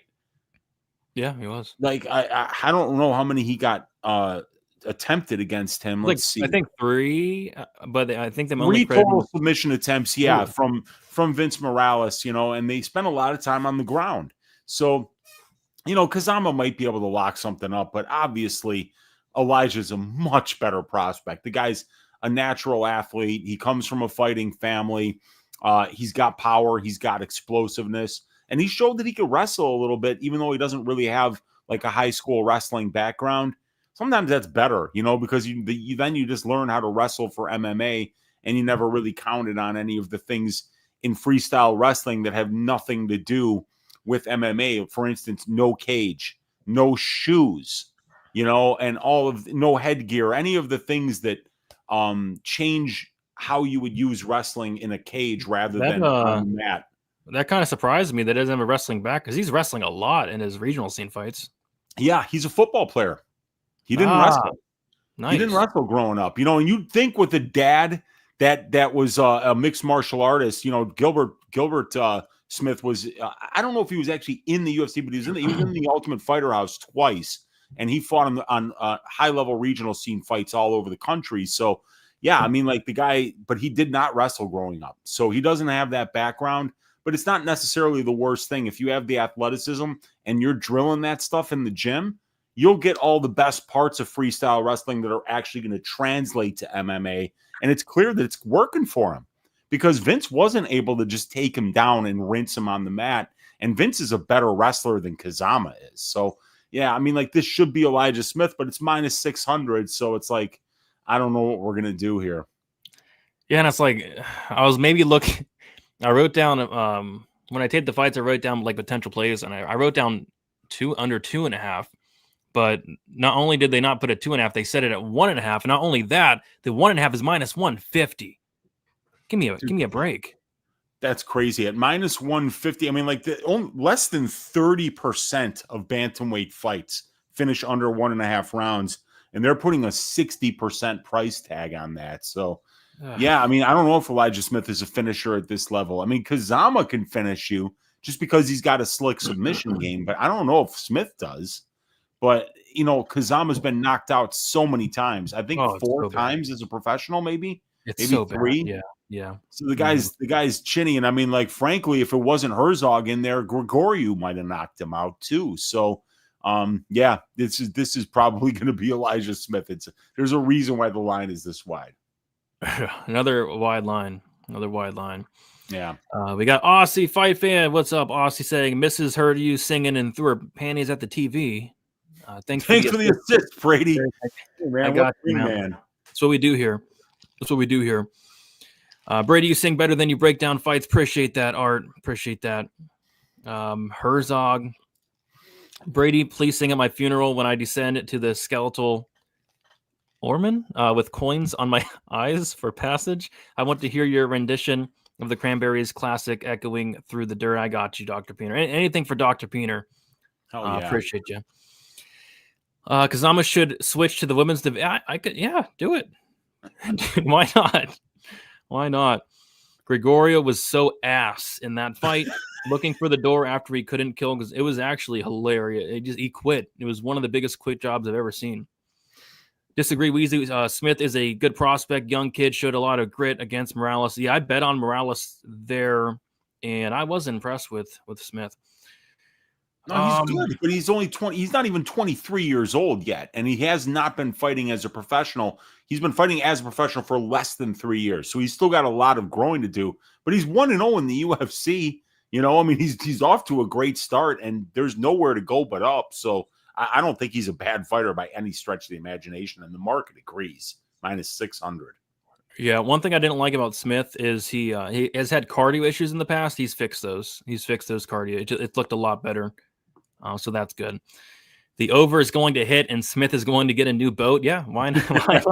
That over is plus money. Got the Dogfather saying, poor Zaleski. He entered the Magniverse. He did enter the Magni. He was clinching up with him in the first round. I'm like, no. What are you doing, Elizu? He did well in the first, but man, that knee that Magny landed there in the second after he was already messing with his neck. And I was just like, oh, that's not good, you know? And then it was just curtains after that. Yeah, Neil Magny, man, he turned back the clock. He looked phenomenal. Big shout out to the Dogfather for being on the right side there. Brady, what do you drink of that? Right now I'm drinking a Water Boy. It's a hydration drink. It has vitamins and minerals and electrolytes, and it's zero sugar as well. Water. Yeah, that water's fine as well. You know, water's fine as well. If Vince couldn't sub him, Kazama has no chance. Yeah. Under 1.5, Rinya's the GOAT. All that red and Kazama striking. Oh, it's so bad. I mean, he's so hittable. He's so chinny. It's so bad. Smith inside the distance or decision. Brady for America's Got Talent. I'm a parlay guy, loser asshole. Okay. All right. Let's move on to the next fight. And we have, oh God. We have Julius Walker going against Rafael Cerqueira. What are the matchmakers doing on this card? It's like they're trying to get people killed out here. I don't get it. We got Julius Walker, 26 years old, 6'4", with an 81-inch reach. Rafael Cerqueira, 35 years old, 6'3", with a 76-inch reach. We got Julius Walker with a who's 9 years younger, who has a 1-inch height advantage and a 5-inch reach advantage. That's crazy that Cerqueira is 35 already. Walker, he's 4-1 in his last 5 fights. Went to a very close split decision with Alonzo Menafield in his debut. As far as Cerqueira, 3-2 in his last 5 fights. Made his debut against Ivo Aslan, lost that fight by knockout, and lost by knockout to Modestas Bukauskas, both in the first round here. So, Rafael Cerqueira, I don't think is a fighter. I'm actually shocked that they're giving him another chance here, because we've seen it time and time again, Weezy. These guys, they're training partners, they're buddies. The UFC signs them to like a 1-fight contract, and that 1 fight goes so bad that they're like, hey, we can't let you back in the cage. It's a bad look. It's a horrible look. And that's exactly what happened with Cerqueira, but they're actually giving him a 3rd fight here. There's no tape on this guy outside of the 2 fights where he got knocked out. And in those fights, he's just shown nothing. All he does is back up to the cage and just basically get knocked out, get hit in the face and get knocked out. It's bad. He's a black belt, supposedly. He trains with Jalton Almeida, but he hasn't even attempted a takedown. So he hasn't even attempted at least attempt a takedown, dude. It's crazy. He's not a strike. I don't know what he's not a fighter. He's not a real fighter in my opinion. At least it doesn't look like it. Julius Walker, he's young. He's decent. He'll come forward. He throws big shots. He's wrestling a lot in his fights. This should be Walker pretty easily. They're setting him up for success here after giving him a tough debut. Walker is tied with being the biggest favorite on the card. And I expected that. I actually kind of expected Walker to look to be minus 1,000 after taping it. But yeah, minus 600 probably seems about right to me. And the under is the most juiced under on the card at minus 225, which also seems about right. So yeah, I don't know what they're doing here.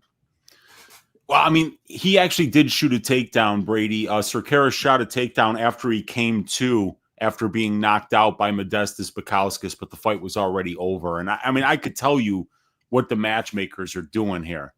They called up Julius Walker and they were like, listen, thank you for taking Alonzo Menafield fight on short notice as your UFC debut. Not a lot of guys would have had the guts to do something like that. Not only did you do it, you performed admirably against a really tough and experienced UFC opponent with a lot of wins, who's right now on a pretty good win streak is Alonzo Menafield. So they're saying, here's what we're going to do. We're going to give you the biggest fugazi in the division in Rafael Cerqueira, who he tricked us. They tricked us. I don't know who tricked these UFC matchmakers into signing a guy where there's literally no footage of him fighting, and we've just got to be like, oh no, he's 11-0. We got these fights on Tapology in a fake promotion called Demo Fight, where they don't actually have cameras in the arena when these Galpao de Luta fighters actually go out there and win. But Walker's going from being a plus 180 underdog to being a minus 600 favorite. We always say that you don't overrate fighters in a loss, Brady, and that we're overrating right now in terms of the money line where it's priced. We're overrating Walker a bit, but Cerqueira is just an absolute fugazi. He cut the line to get here, and when you are not a UFC level fighter and you get in that UFC cage, it becomes very, very evident very fast that you don't deserve to be here. And yeah, I haven't seen this guy do anything but just kind of cover up and get his ass shaved. He's landed 10 significant strikes in 2 fights and absorbed 44, Brady. Oh, God. You know, so for every 1 significant strike that he lands, he's eating 4. I mean, yeah, dude. I mean, like, who is this guy? Jonathan Almeida's training partner. Yeah, I guess. I mean, this is just so bad, dude. It's unbelievable. But here he is. And Julius Walker is going to run through this fugazi. So I don't know, man. I mean, like, let's just move on to the next fight. This is not really Cerqueira stinks, dude. Yeah, and it's like, is the line wide? Yeah, but they have to make it wide. Like, if they put Walker at minus 300, I mean, they're gonna get smoked. The line's gonna get smoked. Minus 400. They have to make it minus 600, and I don't think anybody's gonna be betting on Cerqueira even at plus 425. Like, I'm not. Yeah, the under's juiced as well, minus 225. So yeah, the first couple fights of this card, the lowest favorite is Edwards at minus 300, and I think the Edwards line is going to keep getting wider as well by the looks of it. Chalky week this week. Let's see. This is a gift to Walker for taking the Menafield fight on short notice, and yeah, like Weezy said, it was a great job. Did he win the fight? No, but I mean, he could have. It was a split decision. Cerqueira is so bad he made people think Ibo Aslam is Ngannou.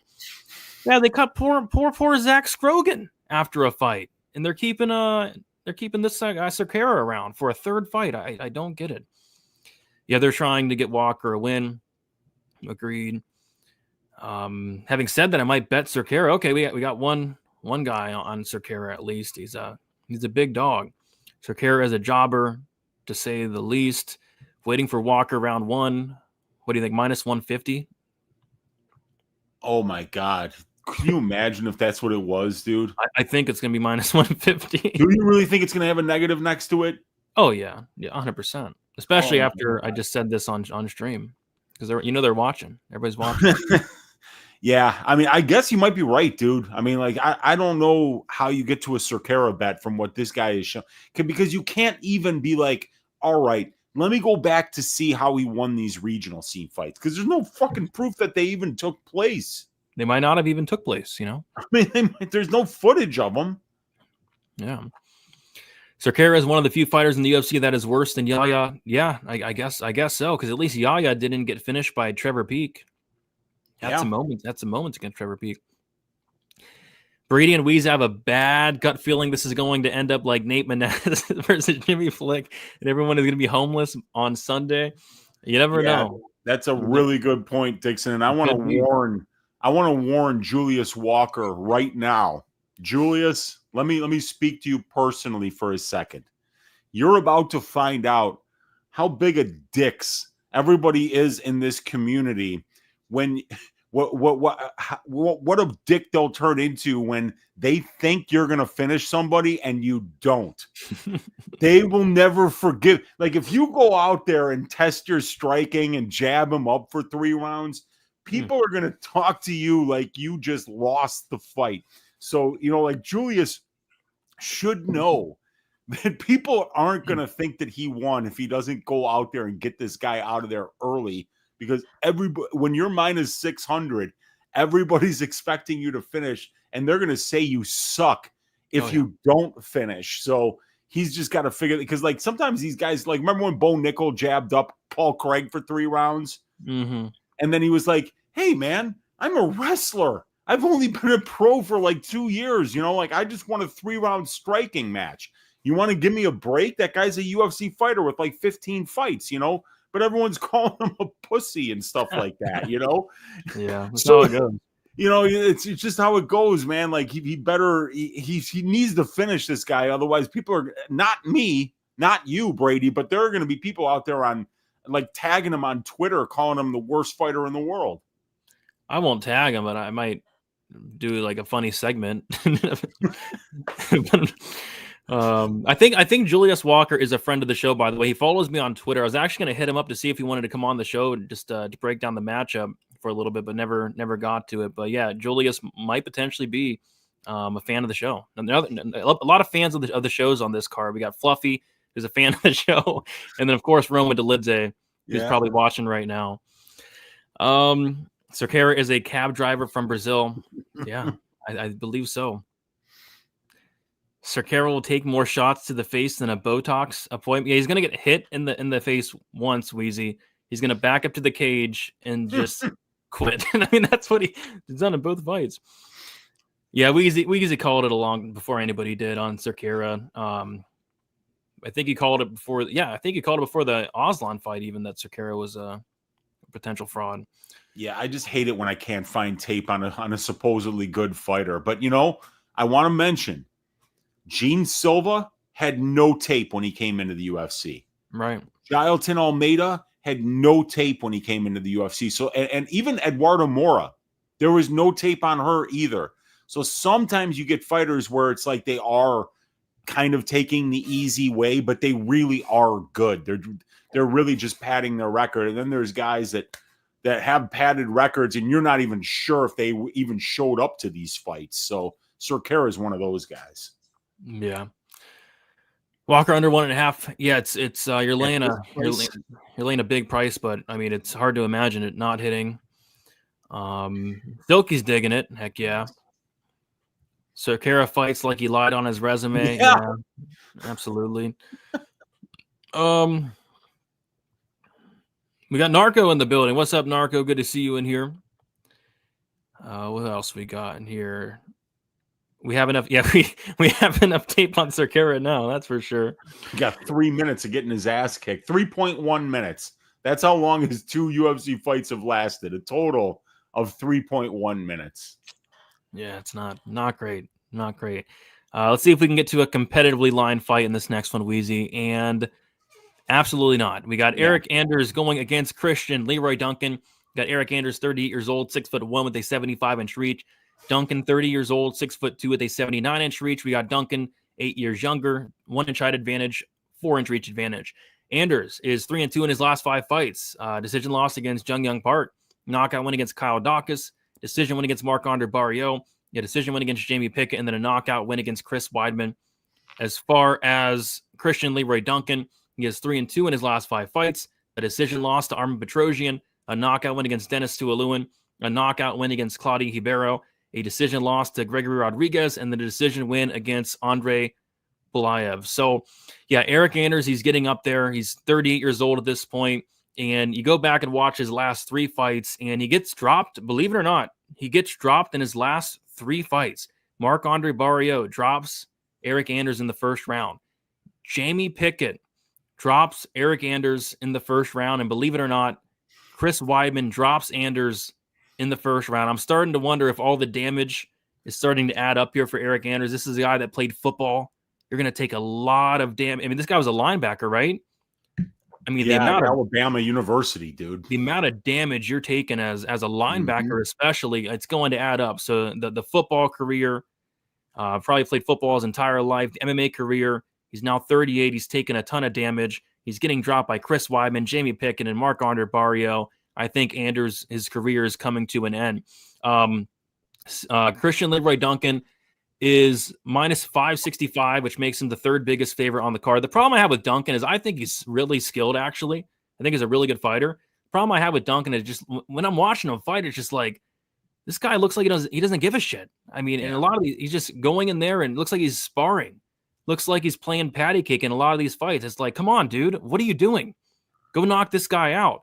And when he tries, when Duncan tries and lets his hands go, lets his combinations go, lets the knees go, like he was playing around with Dennis Tuoluen for a round and a half.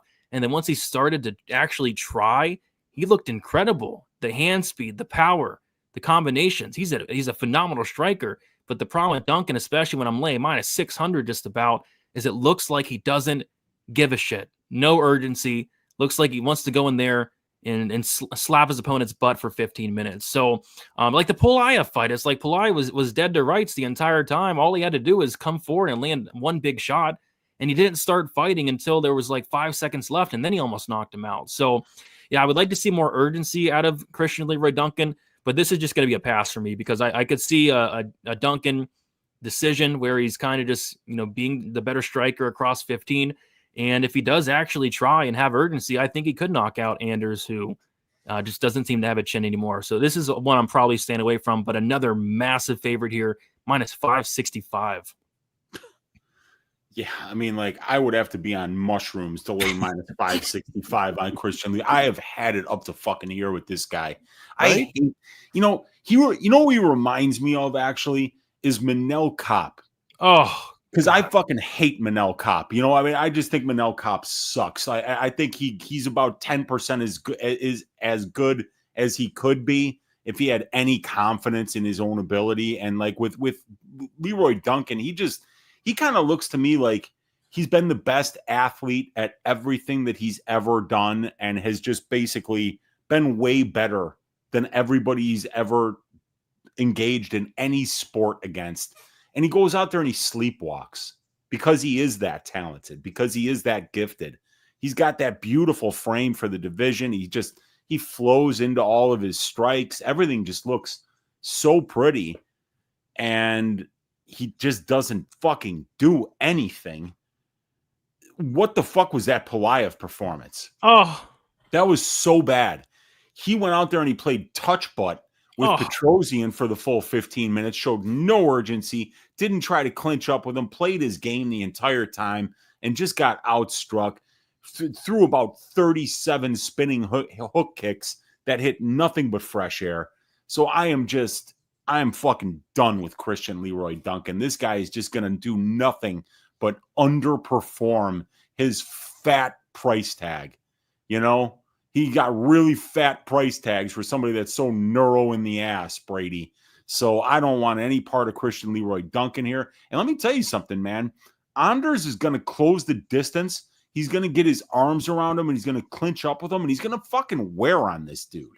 I don't think Anders is going to play this game with him. He's going to make Christian work. And this is a football player. This is a guy who's used to going in there and just fucking hitting people and dragging people down. There's nothing finesse about anything that Anders does. While Christian Leroy Duncan, he reminds me of the soccer player, the great striker that just can you give them 6 inches of space and they're going to blast that ball into the back of the net.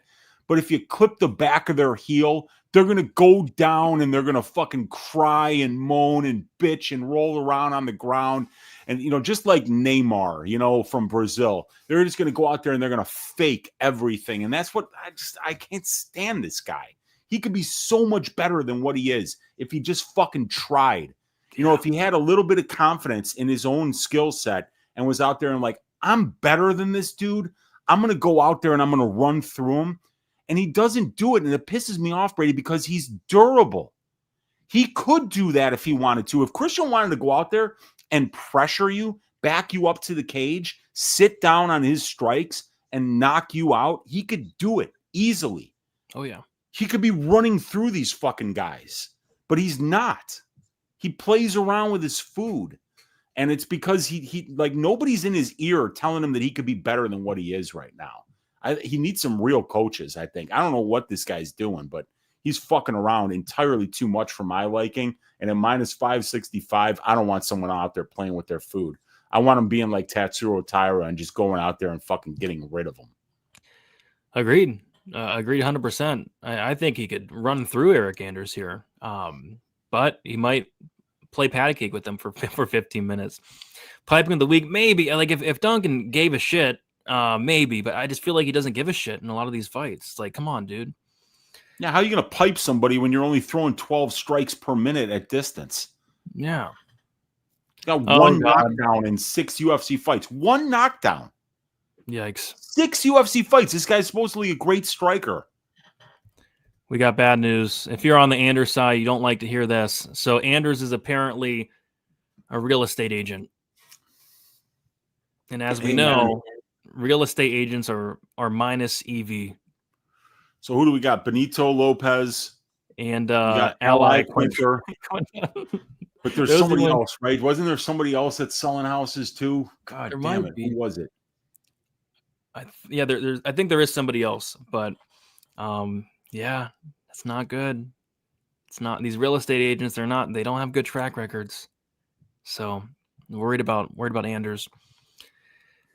I remember so many people were pissed that I didn't play. I was looking at it. I didn't play it, but a lot of people had the Anders sub prop. It got smashed all week, and it was. He got dropped by Pickett, and I was laughing my ass off. He was like minus 600. I was like, what? Narco saying retirement fight according to his interview. So confirmed retirement. It's the last fight in his contract too. Yeah, that's not good. He might be mailing it in. Selling houses, mailing it in. Yeah. He's not my boy. Dream car for the Parlay boys. It might be. Yeah. It might be. It seriously might be. I can't wait to hear updates about Eric's and his custody battle during the fight. We need closure. Yeah, hopefully John Anik can give us some insight there on the custody. Slap ass. Yeah, he's playing a bunch of slap ass. Like I hate when they go out there and just play slap ass, man. Yeah, he looks sleepy. We should call him Sleepy CLD. Yeah, he does. Sleepy. He does look sleepy. Well, he just got off with a long flight or had a long night out every time he's in there. He's definitely the Rasheed Wallace of the MMA. He is, dude. Like he just does nothing, but then all of a sudden one day he'll show up and go 37-17 and hit his field goals at 75%. And you'll be like, "Where the fuck was that all year, Sheed?" That's CLD. Like the last 10 seconds of the Pelayev fight.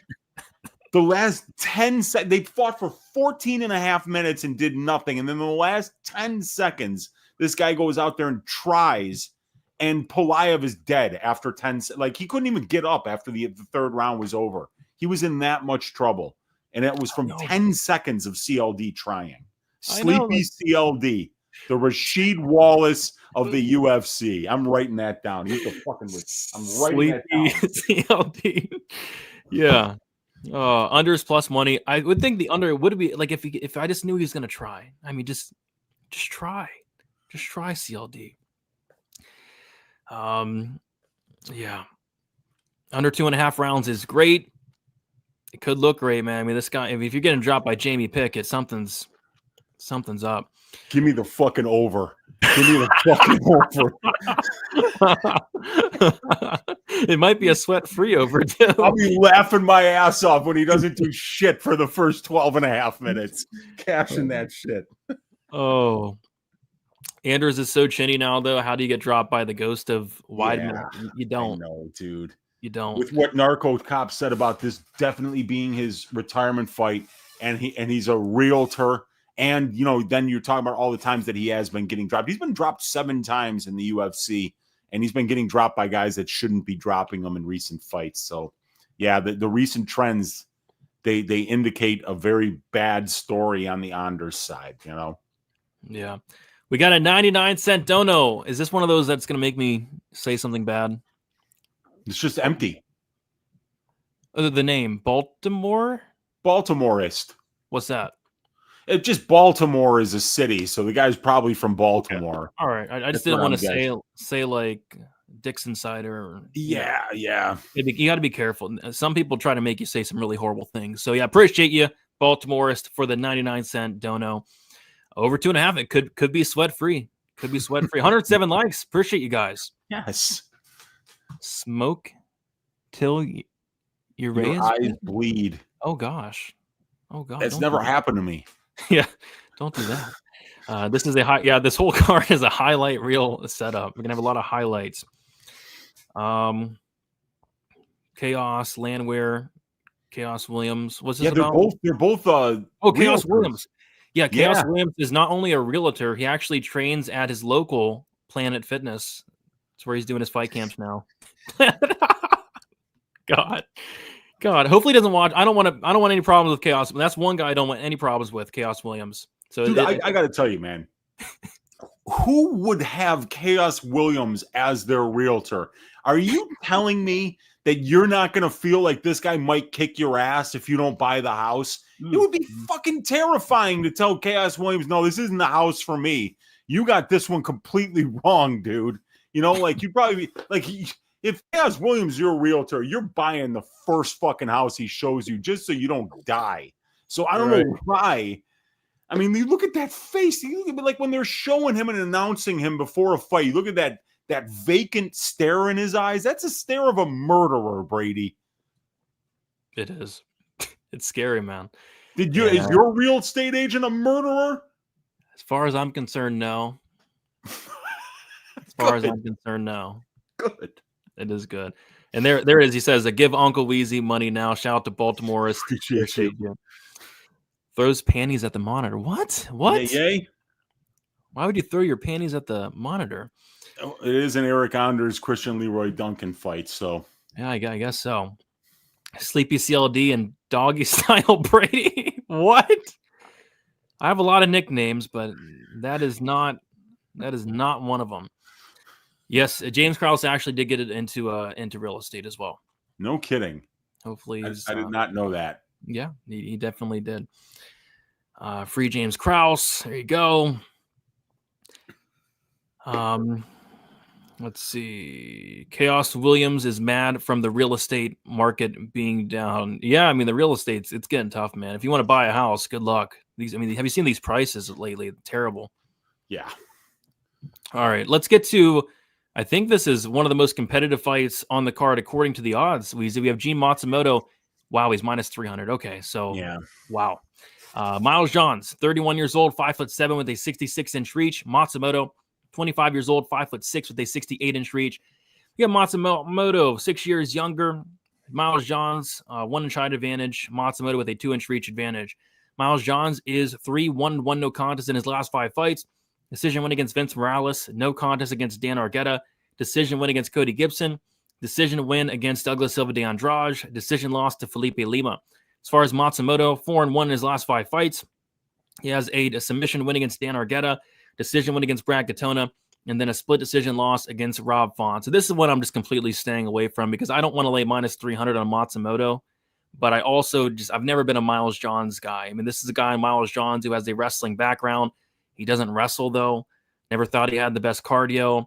And then on the feet, he has some power, I guess, but just very, very low volume. So it would just be tough for me to put any money on Johns, but I'm also not laying minus 300 on Matsumoto. I think he wins, but that's just seems like a little bit too wide for me. The over is completely juiced, which makes a ton of sense. I think this goes to decision, and I think it goes into the hands of the crooked, blind, corrupt judges. Yeah, and Johns is a pretty good minute winner. Just historically, the guy's 9-1 to the decision. And even though he doesn't throw a lot of volume, he's really good defensively. He's kind of hard to hit. He will make you grapple. He will make you defend takedowns. And when he does throw, he's looking to hit you hard. So he can kind of get out volumed over a 5-minute period, but sometimes win rounds on damage. So he's kind of one of these guys that when you look at the numbers, they're a little bit deceiving. Like, he has a really solid positive 0.9 distance striking differential, and his distance striking defense, Brady, elite at 72%. I mean, the divisional average is below 60%. This guy's defending distance strikes at a 72% clip, so he can kind of just stay safe, mix in the occasional takedown, and when he throws, he's trying to hit you hard. But I think that Matsumoto's, first of all, he's 6 years younger than him. He's very experienced for a young man, and he throws a ton of volume, and he's extremely durable. So I do think that Matsumoto, who lost a close fight to Rob Font last time out, you got to remember Font's way taller, way longer than Miles Johns. He's getting a step down in competition going from Font to Johns. And the thing about Font is that that's one of the highest volume strikers in the division. So it wasn't the best matchup for Matsumoto because he was at a strength of schedule disadvantage. He was at an experience disadvantage, a height disadvantage, a reach disadvantage. So the amount of volume that Matsumoto would normally throw to make up for all of that stuff, Font's going to be throwing that volume too and using those great long-range weapons to kind of keep you at bay. Johns doesn't throw a lot of volume. So, and he's not going to knock out Matsumoto. Matsumoto's got a really good chin. The guy's striking defense is awful, though. At 46%, he's getting hit entirely too much. So I'm kind of interested, right? Because this is one of those areas where, betting on defense, Brady, is one of the best ways to make money. It's not the flashiest thing to do, but sometimes the way you run your offense makes you really defensively sound, and then sometimes it's just waiting to counter and, drawing the offense out of your opponent that makes you defensively sound. Matsumoto is defensively unsound because of how much pressure and offense he throws, so it's going to leave his opponents open to counter him, and if Johns can land the bigger shots here, he might be able to keep this a lot closer than what the line thinks, but I would much rather have the guy that's 5.5, 6 years younger, that throws a lot more volume, and that I think is durable enough to take John's best shots. And I don't think Johns is going to find any wrestling success here against Matsumoto. So yeah, I think that this is going to be a fairly close fight, but it's probably going to be Matsumoto by decision. Yep, we're seeing it the exact same. Matsumoto minus EV decision, 29-28, maybe even a split. Yeah. But maybe the plus 3.5 on Johns could be interesting. He's one of these guys, Brady. He's just a sneaky, keep fights really close kind of guy. And now that he's being coached by? Johns? Yeah. Who?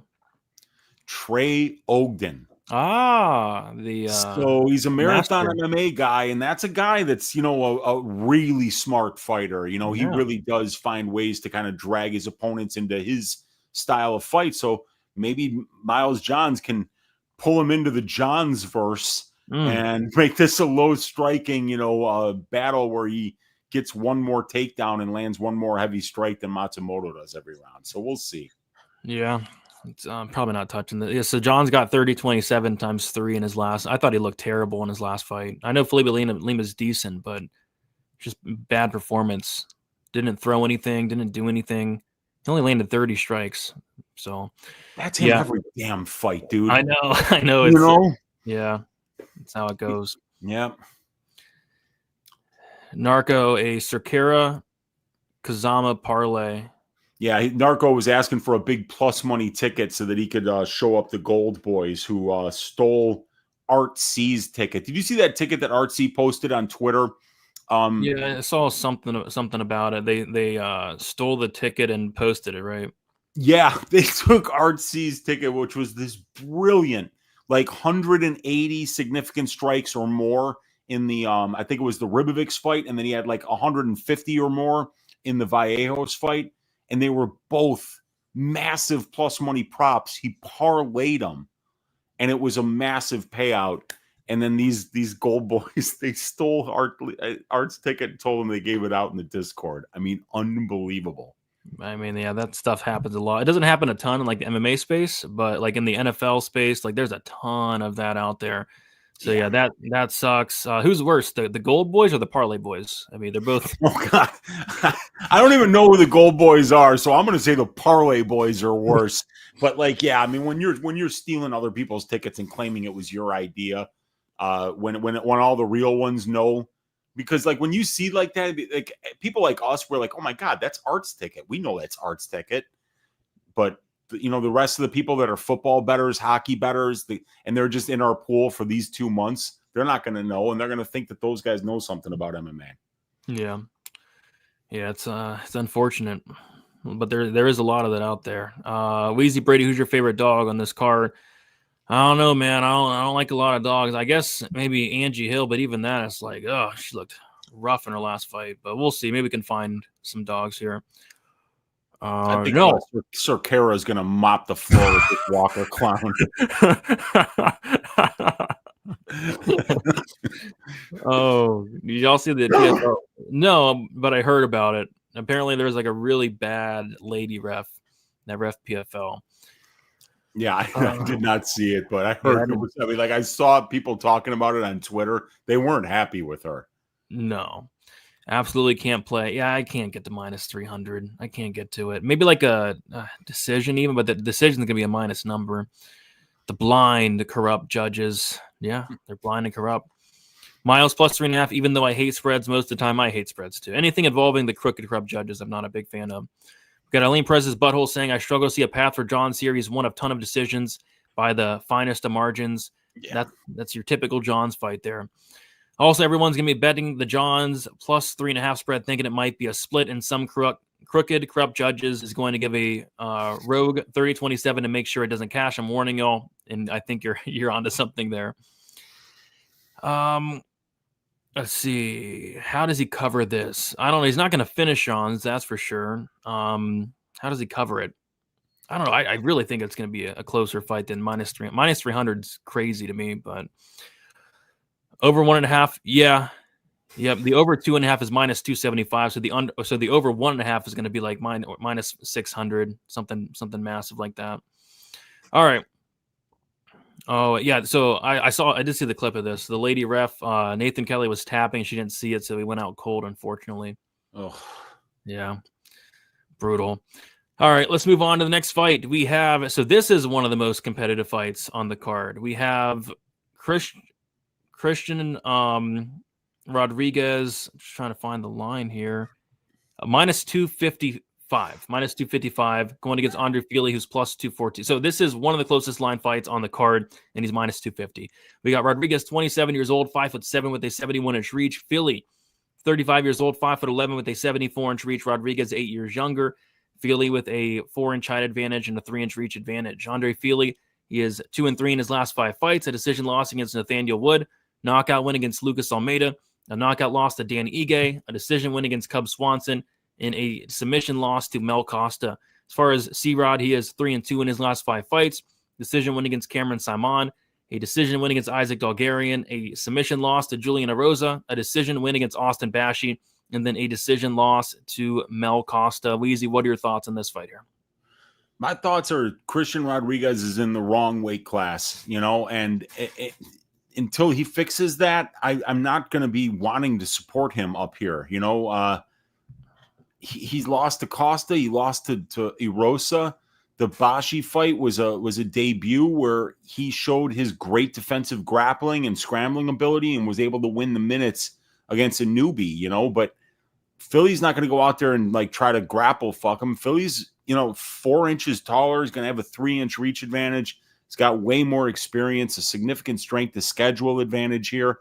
So for me, Christian's got a lot to prove up here. I don't know how you feel about him at 145, but I just think he's going to be tremendously undersized. And I'm not sure. I think he's a better defensive fighter than he is an offensive fighter. I think he can kind of stop when somebody wants to grapple him. But if nobody's going to be out there grappling him, it looks like he's struggling to figure out how he's going to set himself apart from his opponent. So I'm a little bit confused about Christian at 145. And I've cashed on this guy a couple of times in some of these spots. Against Bashi, I cashed. Against Raul Rosas, I cashed on him. When he's a great guy to back as an underdog, but he's a pretty big favorite here. And I mean, I don't know what does a Christian Rodriguez win look like if he's not out grappling somebody that's trying to wrestle him. I don't know. Maybe is he going to go out there and win minutes on the feet? Cub Swanson almost did. Yeah, that's true. And I mean, Feely's got a lot of miles on the engine. So Christian is he's 7.5 years younger than this dude. He's got a different career trajectory at this point. But do you agree that this is not the weight class for him? It's not, but he kind of has to. He's missed weight so much. They've kind of forced him to move up, I'm guessing, right? I think he missed weight 3 times. Yeah, he did. He did. He even missed weight on the Contender Series one time, I think. Oh, God. Yeah, he did. Jeez. Yeah, so this guy's missed weight a bunch of times, and it was because it's not because he's too big to be a bantamweight. That's bullshit. Yeah. It is bullshit. It's because he didn't work hard enough. When you're a full-time mixed martial artist and you're not, putting in the training to go out there and make weight, it's a big deal because now he's been forced up. The UFC is hard enough without going up a weight class and fighting bigger guys, especially when you're a grappler and you're counting on physicality in order to find grappling advantages in a lot of spots. Now, I know Christian is as well-rounded as it gets. Phenomenal submission grappler, excellent cardio, very good durability, and very good boxing. So I don't think there's really any weak spots in his game. But I also don't know, what his go-to, how does he win fight? You know what I'm saying? He's not knocking you out. He's not, putting a pace on you for 3 rounds. He's actually a fairly low-volume striker from what I remember seeing him. His numbers are a little bit above average for the division, but they're exactly the same as Feely's in terms of his offensive output on the aggregate. So it's an interesting fight because he's a massive favorite here. But I'm not sure if that's based on anything other than people being like, oh, yeah, Philly's lost 2 out of his last 3 fights. And he doesn't look like the same. And he's coming off that career worst performance against Melky Costa, getting submitted by a guillotine early in that fight. That's a bad look, especially against somebody like Christian, who's got a really good guillotine. So I don't know, man. I don't feel comfortable laying the juice on Rodriguez here.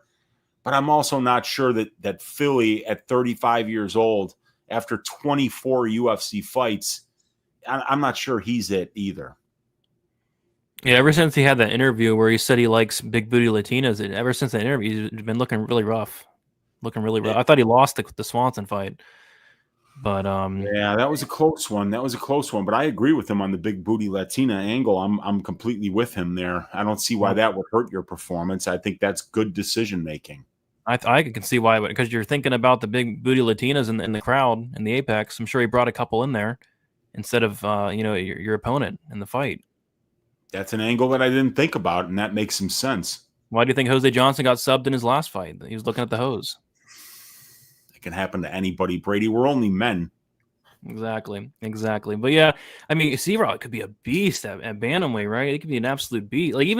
Even in the Mel Costa fight, he took him down 6 times, and Mel Costa is so much bigger than him. Yeah, so much strong. I mean, he took him down 6 times. Imagine a C-Rod at bantamweight. And I agree. There's no excuse. There's 6'3" guys making 155. C-Rod's 5'7", 5'7".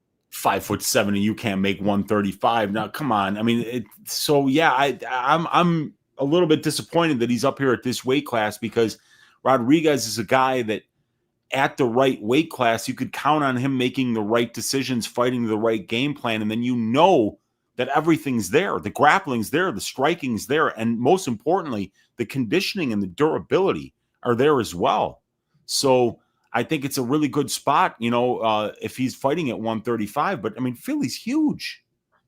Yeah, he's big, 5'11". He's gonna look a weight class smaller than this guy. And look at these names that Philly's in there against: Nathaniel Wood, Lucas Almeida, Dan Ige, Cub Swanson's a legend. They both fought Melky Costa. They both lost to Costa, but you go back in Philly's record and it's Bryce Mitchell. I mean, it's just big name after big name after big name after big name. I mean, this guy's fought everybody.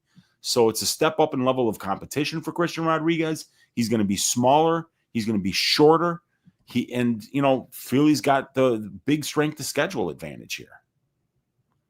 Yeah, and the older guys have been killing it lately. Like if you're an older fighter, you're doing very well these last 3 weeks. Yeah, that's wild. That's going to turn around. That's a trend that's not going to continue. It's a trend that, quite frankly, doesn't make sense. But yeah, maybe there's going to come back to normal. So yeah, we have C-Rod minus 254 and Andre Fili plus 214. The over under set at 2.5. The over 2.5 is minus 220. The under 2.5 is plus 180 there. C-Rod's not getting finished. Maybe he can finish Fili, but I kind of think this is a C-Rod decision. All right. Now that don't mean I'm touching Fili here. Hell, nah, not after that stunt he pulled versus Melky Costa. Yeah, he did pull a stunt. Fili just became a dad. Maybe this will be his cowboy moment. Yeah, it looks like he did become a dad. Shout out to Andre Fili there. 35 years old. That's, my friend Brian just had a kid. He's 50. Oh, wow. Yeah. Yeah, we were partying the other night. He stopped by our friend's place, and he looks tired. He looks a little bit tired, and it's a lot of work, man. But Andre's 35. He's still young. Yeah, it's tiring. I think C-Rod's path is Fili's chin not holding up or a potential choke. If he doesn't finish Fili is probably a live dog with the volume of striking. Yeah, maybe a potential submission for C-Rod. He goes for a lot of subs. Like, he doesn't get a ton, but C-Rod, like, how many subs has he attempted? I think he attempts at least one in each fight. So he is attempting 1.36 submissions per 15 minutes. That's a lot. That's 9 total submission attempts over 8 fights. I can tell you that's way above average for the division. Yeah, that's a lot. Fili's first fight as a father, good or bad thing? Usually it's a good thing, right? Usually these new dads do pretty good. Yeah, there's like that new dad strength. You've got a new purpose and stuff like that. And sometimes people really, that'll, and I think it could be a good thing because Andre Fili is 35. So at 35, you need some kind of a spark. I mean, this is going to be his 25th walk, Brady, to the UFC octagon. So I think it can only help at that age. But then again, he is going to be probably losing some sleep and shit. And you need sleep. You need recovery when you're training like these guys training. Yeah, you would think, being a new dad might ruin your performance, but I don't know. Big booty Latinas will scratch your cars and break stuff. Be prepared. No, I agree. I dated a Latina. She wasn't really a big booty Latina, but a Latina, and she was crazy. She's Really? Absolutely crazy. They're worth it, but a lot of them are they can be a little crazy. Uncle Weezy, why is C-Rod a minus 215 favorite? Is if all the upside is on Fili? I'm not saying all the upside is on Fili. I'm just saying, like, you have to think about when you're paying minus 250. You have to be right over 70% of the time in order to come out correct. And like, I don't know if Christian Rodriguez is going to be winning 70% of his fights at featherweight just because of how undersized he is here. Yeah. C-Rod randomly hurts him and subs him on the panic takedown. Maybe Fili quits again. It could happen. Brady, your wife is watching. Don't mention your ex. She's not watching anymore. She went to sleep. So I can say whatever I want now. C-Rod sucks at 145. Give me the guy who has the same nickname as me in college. Oh God. Touchy. I bet they did call you Touchy Berry. Oh, okay. Let's move on to the next fight. And it is going to be the closest line fight on the card. It is Yasmin Lucindo going against Angela Hill. We got Lucindo, 23 years old, 5'3" with a 66-inch reach. Angela Hill, 40 years old, 5'3" with a 64-inch reach. Lucindo, 17 years younger, same height, and a 2-inch reach advantage. Lucindo is 4-1 in her last 5 fights. A decision win against Brogan Walker-Sanchez. Submission win against Poliana Viana. A decision win against Karolina Kovacevic. A decision win against Marina Rodriguez. And then a decision loss to the very handsome Amanda Lemos. As far as Angela Hill, 3-2 in her last 5 fights. Decision loss to Mackenzie Dern. Decision win against Denise Gomes. Submission win against Luana Pinheiro. Decision loss to Tabitha Ricci. And then a decision win against Katlyn Souza. And yeah, this is one where I think Hill is a live dog. Lucindo's minus 190, best price. Angela Hill plus 165. But I just can't get out of my head how I thought Angela Hill, I know she won her last fight, but I thought she looked like pretty washed. I had a bet on Angela Hill there, and I thought she lost the fight. She looked good in the first round. She's able to get takedowns, but in the second round and third round, she kind of abandoned that game plan, and she started striking with Souza. And I thought Souza landed the much better shots. I didn't like how Hill was reacting to shots. Her cardio didn't look that great, and it was kind of the same thing in the Ricci fight. Like, her cardio didn't look that great. She wasn't reacting to shots well, just bad body language in there. And, but I don't know, man. I think this fight could be extremely close here, but I worry that Angela Hill might be over the hill at 40 years old. And you're bound to slow down at some point. I think and I never thought Hill would slow down, but these last couple fights hasn't looked the best. But I think Hill's probably my favorite dog on the card, but I'm not sure I'll get there after the last performance I saw out of her. Yeah, I mean, Angela Hill is a woman. She's 40. And she's been around forever, Brady. 27 UFC fights over, probably since 2014, 2015. So she's been around forever. She's fought everybody. The combined records of her 27 UFC opponents is 169 wins and 141 losses. I mean, she's fought the best fighters in the division, and she's probably beaten some of these girls that the record is telling you that she lost to. So, but she's 40. This is a women's strawweight division, and Yasmin Lucindo is literally 17 years younger.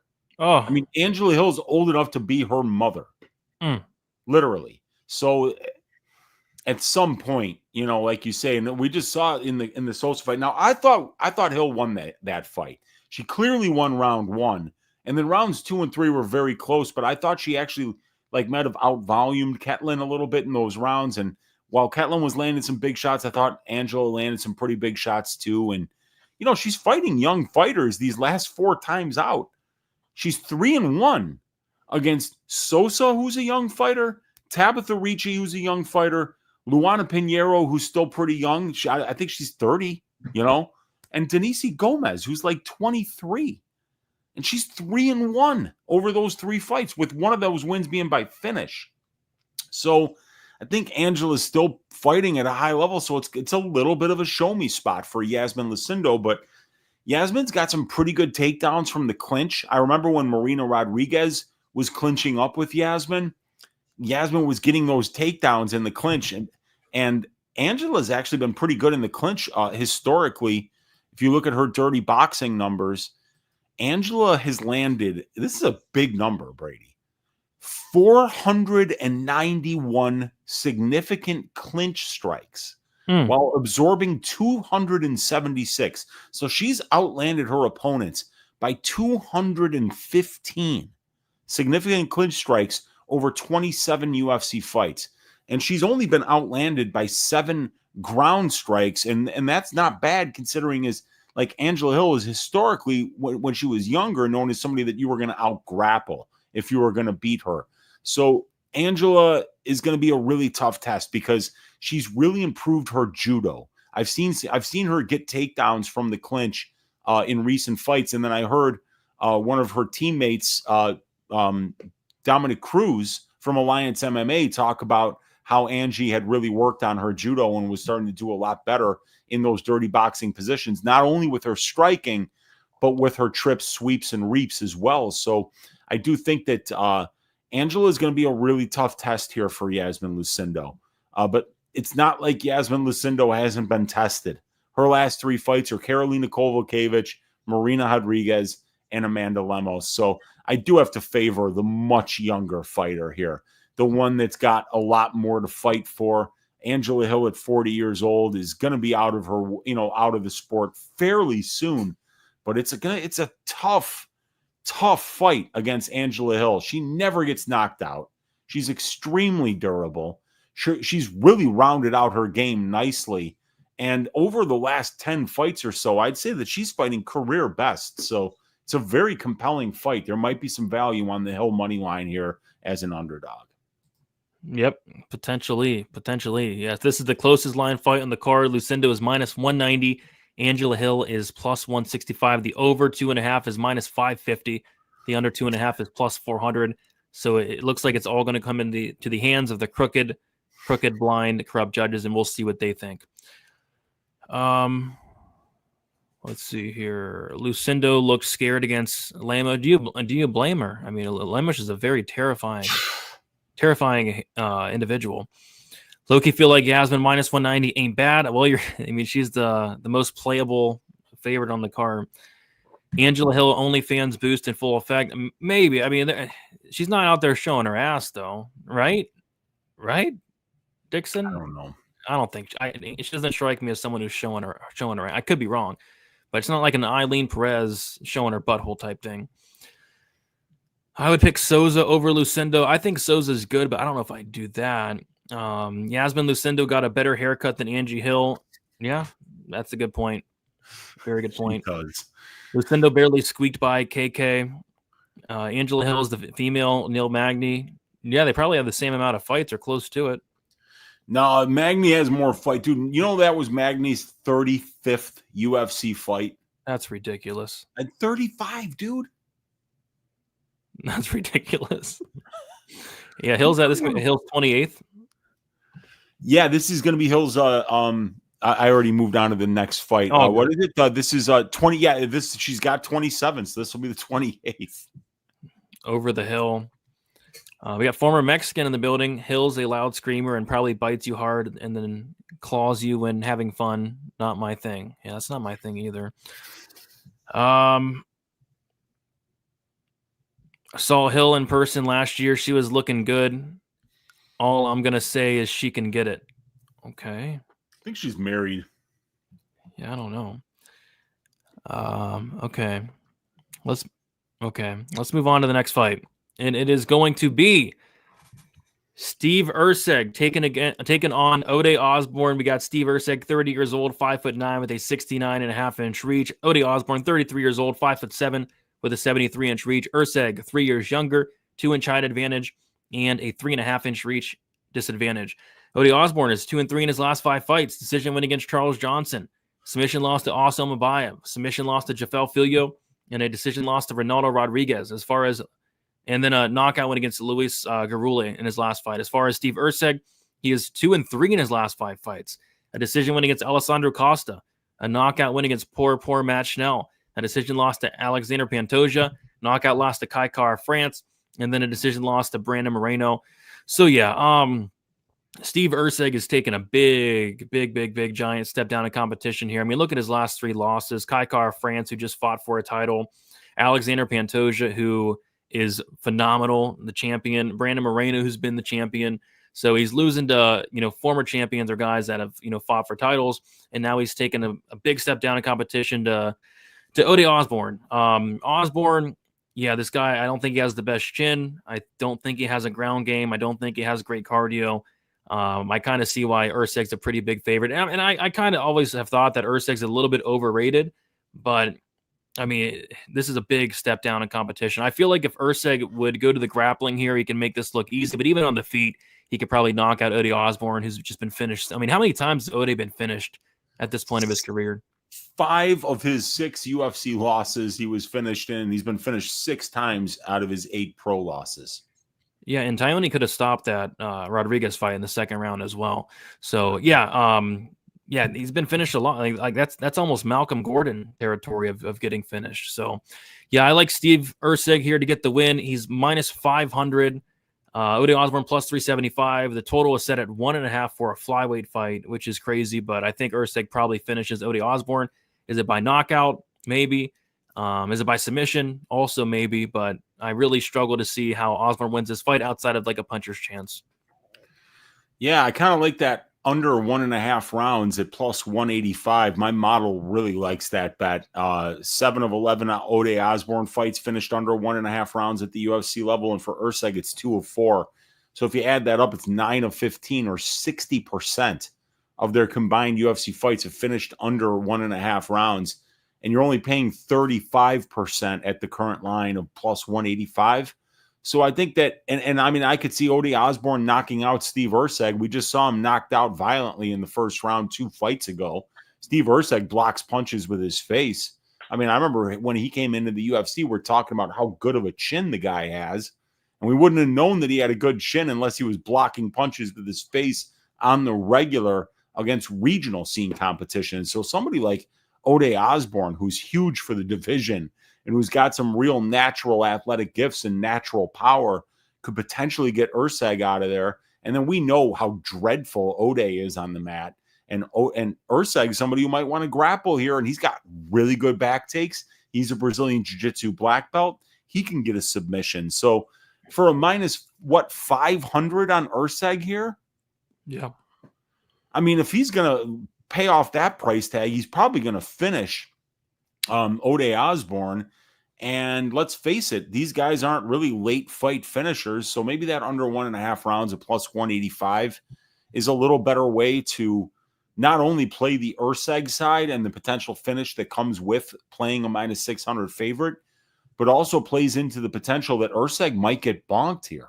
It could happen. If Kai Kara France could sleep you, I could see why Ode Osbourne, who's got 3 knockout losses or wins at the UFC level, 3 of his 5 UFC wins come by way of knockout. And shit, he had Ronaldo Rodriguez in trouble when they fought.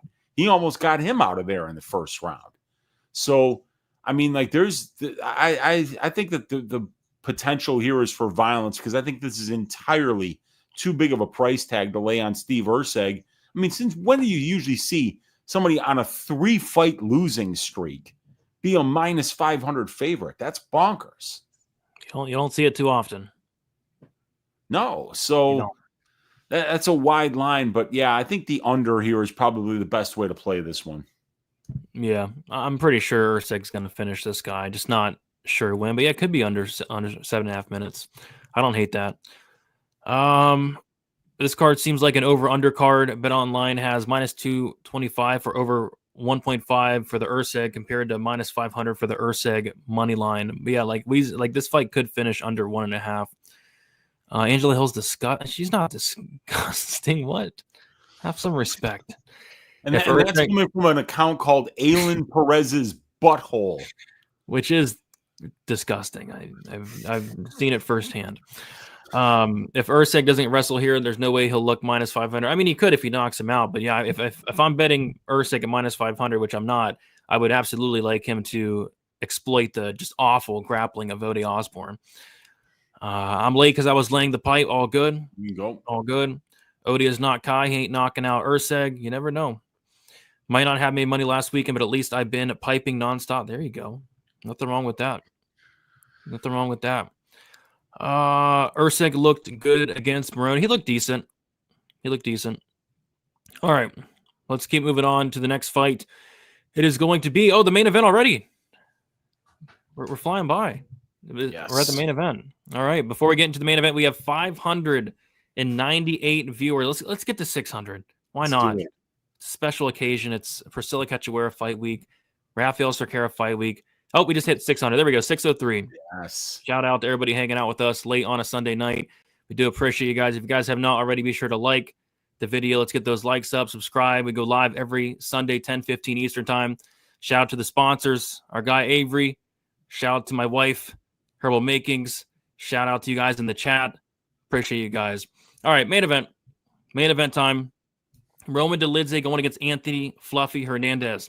We got Delid, 37 years old, 6'2", with a 76-inch reach. Fluffy Hernandez, 31 years old, 6 foot with a 75-inch reach.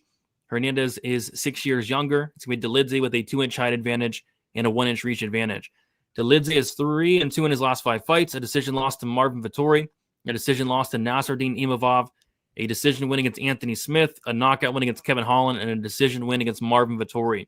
As far as Anthony Hernandez, 5-0 in his last 5 fights, a submission win against Marc-Andre Barriault, a knockout win against Edmund Shabazian, submission win against Roman Kopylov, knockout win against Michel Pereira, and then a decision win against Brendan Allen. So, yeah, I've always said that I think Fluffy Hernandez is going to be the next middleweight champion, and so I got to go with him here. But, on the feet, Delid does have a lot of power. We have seen Hernandez knocked out early in the past by, Kevin Holland, and I think Park hurt him back in the day as well, and then finished him. And then on the ground, Delid is going to be a tricky puzzle to solve. He's going to go for legs. He's going to go for arms. He's going to go for some weird submissions. But it's just hard to imagine, as long as Fluffy's not getting caught in a sub early or getting hurt early. The more this fight goes on, the more it's going to heavily favor Anthony Hernandez. I think Delid might have some opportunities early, but if not, it should be Hernandez just taking over and probably does what he does and just drowns Delid as the fight goes on. So, yeah, Hernandez, massive favorite. He was even a bigger favorite, I thought. He's minus 350. Now he's minus 330. Delid is currently plus 270. Going to keep rolling with Hernandez, but Delid is a dangerous dude. Extremely dangerous dude, and you do not want this guy on top of you, and you do not want this guy going for your legs. And Anthony Hernandez is a phenomenal fighter, and he is only spending 27% of his UFC octagon time at distance striking range. So that means 73% of his UFC octagon time is spent in control time positions. He's winning over 81% of those positions. He attempts 14 takedowns per 15 minutes. He gets 6.3 takedowns per 15 minutes. He lands 7.1 significant strikes per minute at distance and throws 14.6, which is 4.2 more than the divisional average. Anthony Hernandez never gets tired. Anthony Hernandez has a brick for a head. The only way that you are going to get this dude out of there is if you rip off one of his limbs, or if you have a gun. I really don't see any other way. I don't even think that Hernandez would bleed out fast enough if you stabbed him to stop him from actually killing you on the mat. So Delid, though, god damn, those leg locks, Brady, that's what worries me here. Because one thing that Hernandez will do and will do regularly is give up position to go for submissions. He loves his guillotine chokes. He always goes for them. And I remember in the first round of the Brendan Allen fight, he fell off of top position going for a choke, wound up underneath Allen. And he was absorbing a lot of ground and pound in that spot. And Roman Delid is one of the highest level grapplers that we've seen this guy in the cage with recently. If you look at his last 5 fights, outside of Brendan Allen, he's running through a bunch of pure strikers like Michel Pereira, Roman Kopylov, Edmund Shabazian, Marc-Andre Barriault. Now, we know he beat Rodolfo Vieira, but that was because Vieira gassed out. It wasn't because he was the better grappler in that fight. So this is a tricky one, because if he fucks up, Brady, if he makes one mistake, if he shoots one sloppy takedown and Roman locks up a submission and winds up sweeping him, if he gets lazy with one of his legs and leaves it out there while he's looking to posture up and land ground and pound and Roman rolls for it, I think that this could get weird, because obviously as the fight goes on, Hernandez just turns up and wears you out. So Roman's going to have to get to him early when Hernandez is dry and when he's still fresh. And I mean, Roman is still fresh. That's going to be his window. So, and Hernandez is going to give him that window, because he's going to grapple with him. He's going to go to the ground with him. And we know how dangerous Roman is there. Roman has got 4 knockdowns in 12 UFC fights, but Roman is attempting 0.91 submissions per 15 minutes as well. But Hernandez is attempting 1.96. So Hernandez has attempted 14 submissions in only 10 UFC fights. So Hmm. like I say, man, all it's going to take is one mistake, and things could get really bad for Hernandez here real quick. But I think we know how this goes. Like when you bet on Hernandez, there comes a point in the fight where it's not over yet, where you realize there is no chance that he's going to lose. And that's been pretty much all of his fights outside of the Brendan Allen fight and outside of the 2 fights that he lost, where all of a sudden there came a point in that fight where you're like, that dude is dead and Hernandez is going to kill him. And Roman will get to that point. He's never been known for output or pace or conditioning. But what he can do is land big shots on the feet. And what else he can do is take advantage of any mistakes that you make on the ground, and they could be fatal. Yeah, I mean, I feel like if you lay minus 330 is a wild price tag. It's going to be a big sweat early on. Like Delid's going to go for subs. Yeah, he could land some big shots. But if this fight does get out of the first round, we know where it's going from there. So if I was to bet on Delid, I might take like a 1-2 prop, because if it gets late, like he probably doesn't have anything left. So maybe like a 1-2 prop on Delid. But other than that, I think Fluffy's going to probably drown him, most likely scenario. The over-under is tricky. It's set at 3.5. It got smashed today. It was plus money. It was plus 120, and it's now minus 115. I think Fluffy could finish Delidze, but Delidze is very tough. I think it's going to be hard to finish Delidze. I think it might take at least a couple rounds. So the total's kind of tricky for me. And I think if Delidze is winning, it's going under for sure. So not really sure what to think about the total. Yeah, I felt the exact same way. I kind of thought I'd see a total that would be bettable, and I'm like, oh man, 3.5 pick them. I'm like, oh, they nailed it. These pricks, they did it again. They nailed it. Because like I say, I feel like it's going to take Hernandez at least 3 rounds to finish Delidze, because Delidze is that defensively sound and that dangerous on the ground. And you know, Delidze finishing Hernandez, that's not really all that likely either. Because if Rodolfo Vieira couldn't submit him, it's going to be tough for Roman Delidze to submit him. But I think that Roman's got a different type of submission attack. He's a different kind of grappler than Vieira is. Oh, my bad. I said earlier that Jung Young Park finished him. It was actually a Marcus Perez that finished him. Yeah, Park I think landed some good shots, but yeah, it was Hernandez hurt him, or I mean, Perez hurt him to the body, and Holland hurt him to the body, and it was those body shots that set up both finishes. Yep. All right. So yeah, we did it. We record time for the show. To be honest, 2.5 hours. Love to see it. Let's get through some chats here, and then we'll get to everybody's favorite section: the milking, the piping, and the parlay. No. Good friend. Yeah, it's not Marcus that's asking. He's asking for a friend. For a friend. Okay, for a friend. Yeah. We should get Perez to maybe sponsor the show. Perez is a fan of the show. She follows me on Instagram. I might have to hit her up. Hit her up, man. We'll do commercials for Ilan Perez's OnlyFans. We'll get her some subscribers. I promise you that. Yeah, I might have to DM her. Why not? Fire in the hole. Hopefully it's not her butthole. Oh gosh. Missed the intro, but I agree. Magny was huge. Yeah, he was looking a lot bigger in there. How many likes for Brady to get a face tat? So if we get 200 likes by the time the show ends, not after the show, by the time the show ends, 200 likes, I will get a face tat. But if not, it's not happening. Fluffy is the man. Agreed. Eileen Press saying this is low-key a nightmare matchup for Fluffy. Interesting. Maybe in round 1 it could be. Wild, this stream is still on. It must be new. Fluffy actually weak to the body. Yes, he is weak to the body. Holland loss was a fluke. You're talking about the D-Rod fight? I don't know if it was a fluke, but something weird was going on there. No, I think he's talking about like the Hernandez. Holland. Okay. Yeah, I gotcha. Fluffy decision. That's gonna be a big number. You gotta imagine. Yeah.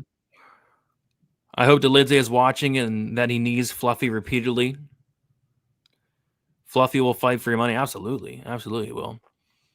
Best pick on the card. We'll get there. We'll get there. Delidze by KO.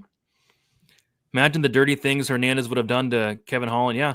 If he didn't get knocked out, he would have indeed done some pretty dirty things. We are done talking about Delid. All right. So what we're going to do now is we're going to try to find the Stat Diggers parlay. We'll do that first. We're going to try to find the piping and then the milking. So for the Stat Diggers parlay, I mean, this is a parlay card. I can see a lot of these favorites winning. I think most of these favorites are going to win, but they're all very wide lines. So it's going to be tough to find maybe a plus money parlay here. For a parlay leg, what are you thinking? Oh, boy. I mean, I think all these favorites are entirely too overpriced, and we're not parlaying any of the underdogs. I'm kind of looking at the totals right now. I'm thinking of over 2.5 in the Anders Duncan fight, but that's juice. For some reason, I thought that would be plus money. You would think.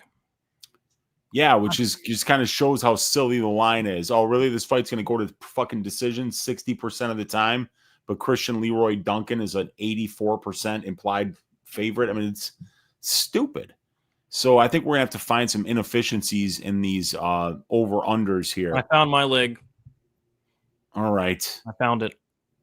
I'm going to go with the under 1.5 in the Julius Walker, Rafael Cerqueira fight, minus 225. Minus 220. Wow, that is a juiced under. And then, like, we just remember when I said Julius Walker is going to have people pissed off at him if he doesn't run through this dude in one round.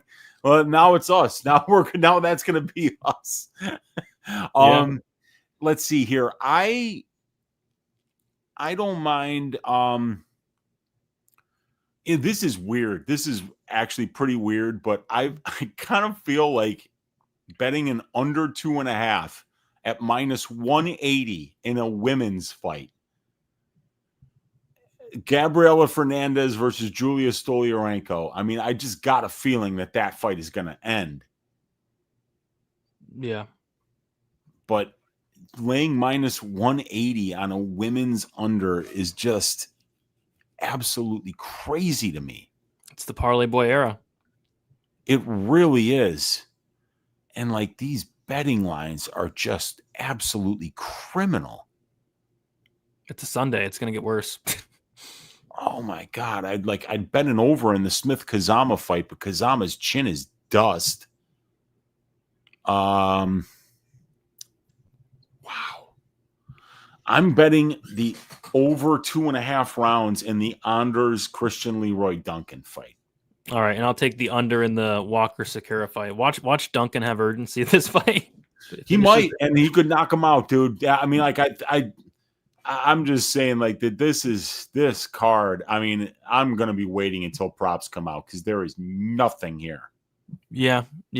I kind of struggled to find any parlay legs I like because I like Medic, but I don't like him at minus 450.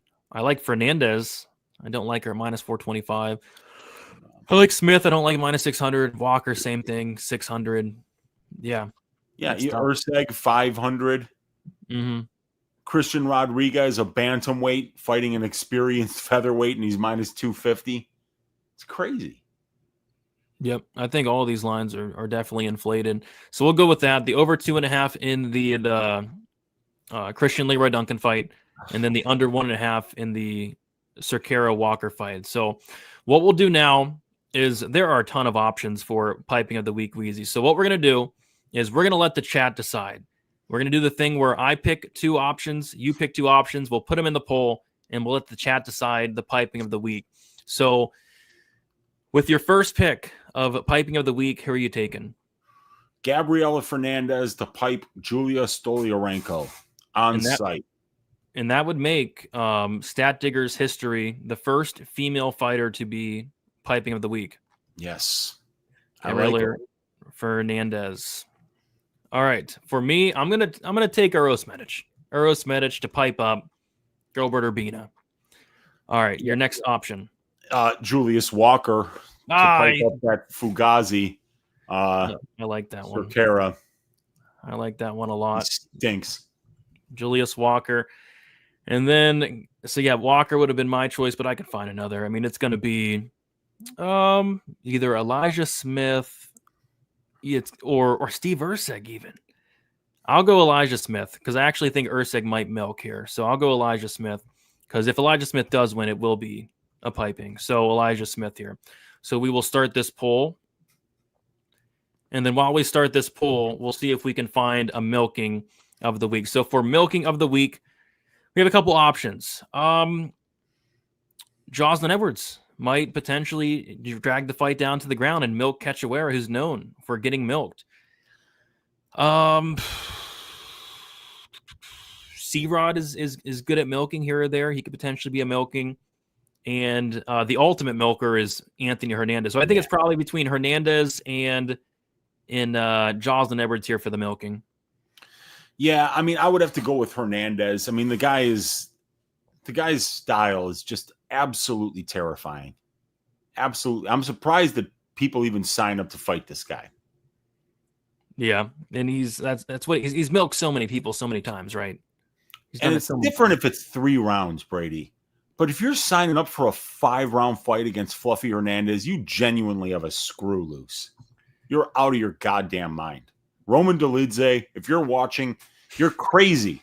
You're out of your mind taking a 5-round fight against this guy. 3 rounds would have been much better, you know? I mean, like he could beat him in 3 rounds, you know, but 5 rounds against Fluffy, dude, if you don't get him out of there in 7 or 8 minutes, it's gonna be so bad, man.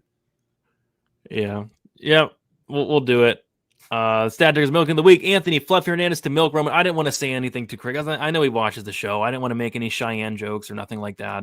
No need to do that. None of our business anyway, you know. It's not. So I'm not gonna do any.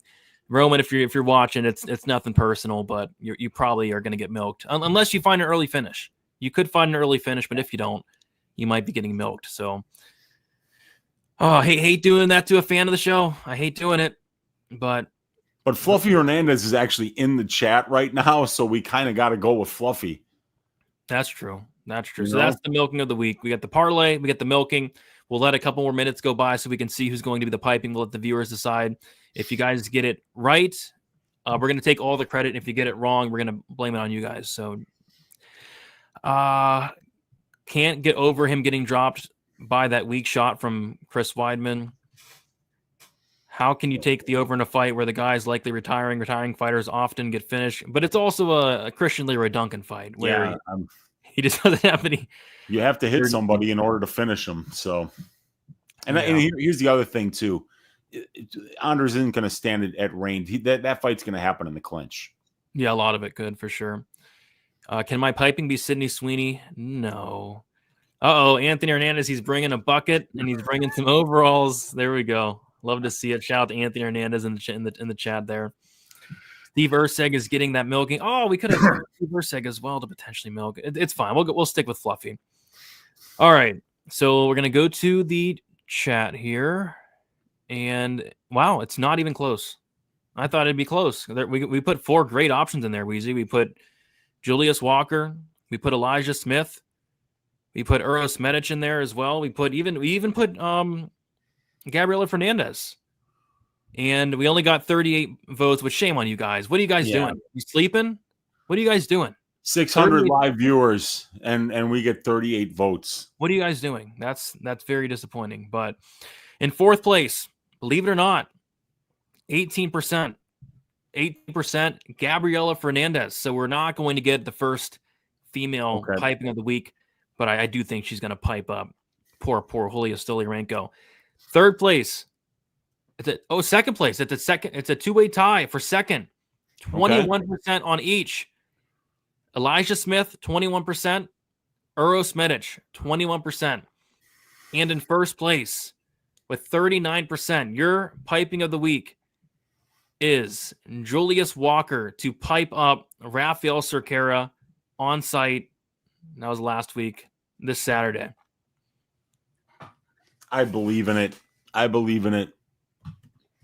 Walker. He's went from being a plus 185 underdog to a minus 600 favorite in one fight. We've gotten Gabriela Fernandez going from plus 775 in her last fight to being a minus 425 favorite in this fight. So we're seeing some big shifts in pricing, but when you're fighting Rafael Cerqueira, it's just hard to picture a win coming out of that Fugazi. Yep, so the onsite piping of the week is Julius Walker to pipe Rafael Cerqueira onsite Why did I say Sunday? I mean, it might be Sunday if the fights end late, but it's Saturday. That's how It'll you be know. Sunday in the United Kingdom. Yeah. It'll be Sunday in Greece. It'll be Yeah. Sunday in Kazakhstan and in Australia. So, shout out to all of our Asian friends. Shout out to all of our oceanic friends. It'll be on Sunday when Julius Walker's piping up. Poor Rafael Cerqueira. And he can take his fraud ass back to Brazil and get back in that cab. Poor Rafael Cerqueira. Is it Cerqueira or who cares? He sucks. All right. However you pronounce fraud in Portuguese is how you get it. It's so bad. It's so bad. But Weezy, we did it. Let's see here. Any final thoughts on the card? And I know it's a chalky one. And then also let the people know where they can find you. Yeah, definitely a chalky card. I'm going to be paying a lot of attention to where these props come out. And hopefully we can find some spots in the props. But God damn, these are wide lines. I mean, the smallest favorite is minus 190. And that's in a women's fight that's supposed to go to decision like 80% of the time. So, yeah, this is going to be one of those weeks. We got UFC Chicago coming up 2 weeks from now, maybe a few more opportunities there. So, protect your units and try to bounce back because I know I'm on a losing streak. I know Brady's on a losing streak. We got to circle the wagons, but we can't try to make it all happen in 1 week. It's a marathon, not a sprint. So if you want to find me, you can find me at Uncle Weezy on YouTube. You can find me at MMA Weezy on Twitter. And you can find my probability stats and content package on oddsshopper.com. All these stats that you see on your screen, individual fighter stats, DFS stats, prize picks, underdog stats, over-under betting models, prop betting models, over 4 hours of subscriber-only content, video content with balls deep breakdowns and probability, tracked bets, fight write-ups, the whole shebang, $25 a month, oddsshopper.com. That's where you find me. There we go. Check them out. And so we got this card coming up. We got UFC 319s next week, right? Is that next week? Yes, it is. Next 13 week. days from now. And we also have Dana White's Contender Series. So I'm going to be doing content for Dana White's Contender Series. It's the worst time of the year. I'll be honest. It's the worst time of the year for me because I'm already beating my own ass with the long stretch we have here with the UFC. But I'm going to add an extra 5 fights into the mix. But I'm planning on doing a lot of cool content. I'm going to do some fight companions for the Contender Series and all that good stuff. And going to start actually looking into the fights this week. So probably going to get out an early breakdown for Dana White's Contender Series week number 1. I hate it. I mean, it kicks my ass, man. You don't know anything about these fighters. You got to do so much research, but I do it, and I do it for you guys. 50 more likes until I get a face tat. Boy, we better get off stream quick, dude. We better get off. We better get 50. They're not getting 50. They're not getting 50. No. Sorry to be late, fellas. Thank you for the Gore perfect prediction. Made 400 on Vera decision. Glad at least you made some money on it. I ended up passing like a jackass. Like a jackass. All right, everybody. Time to go to bed. Best of luck for UFC Vegas 109. We will talk to you soon. Let's circle these wagons. See you later.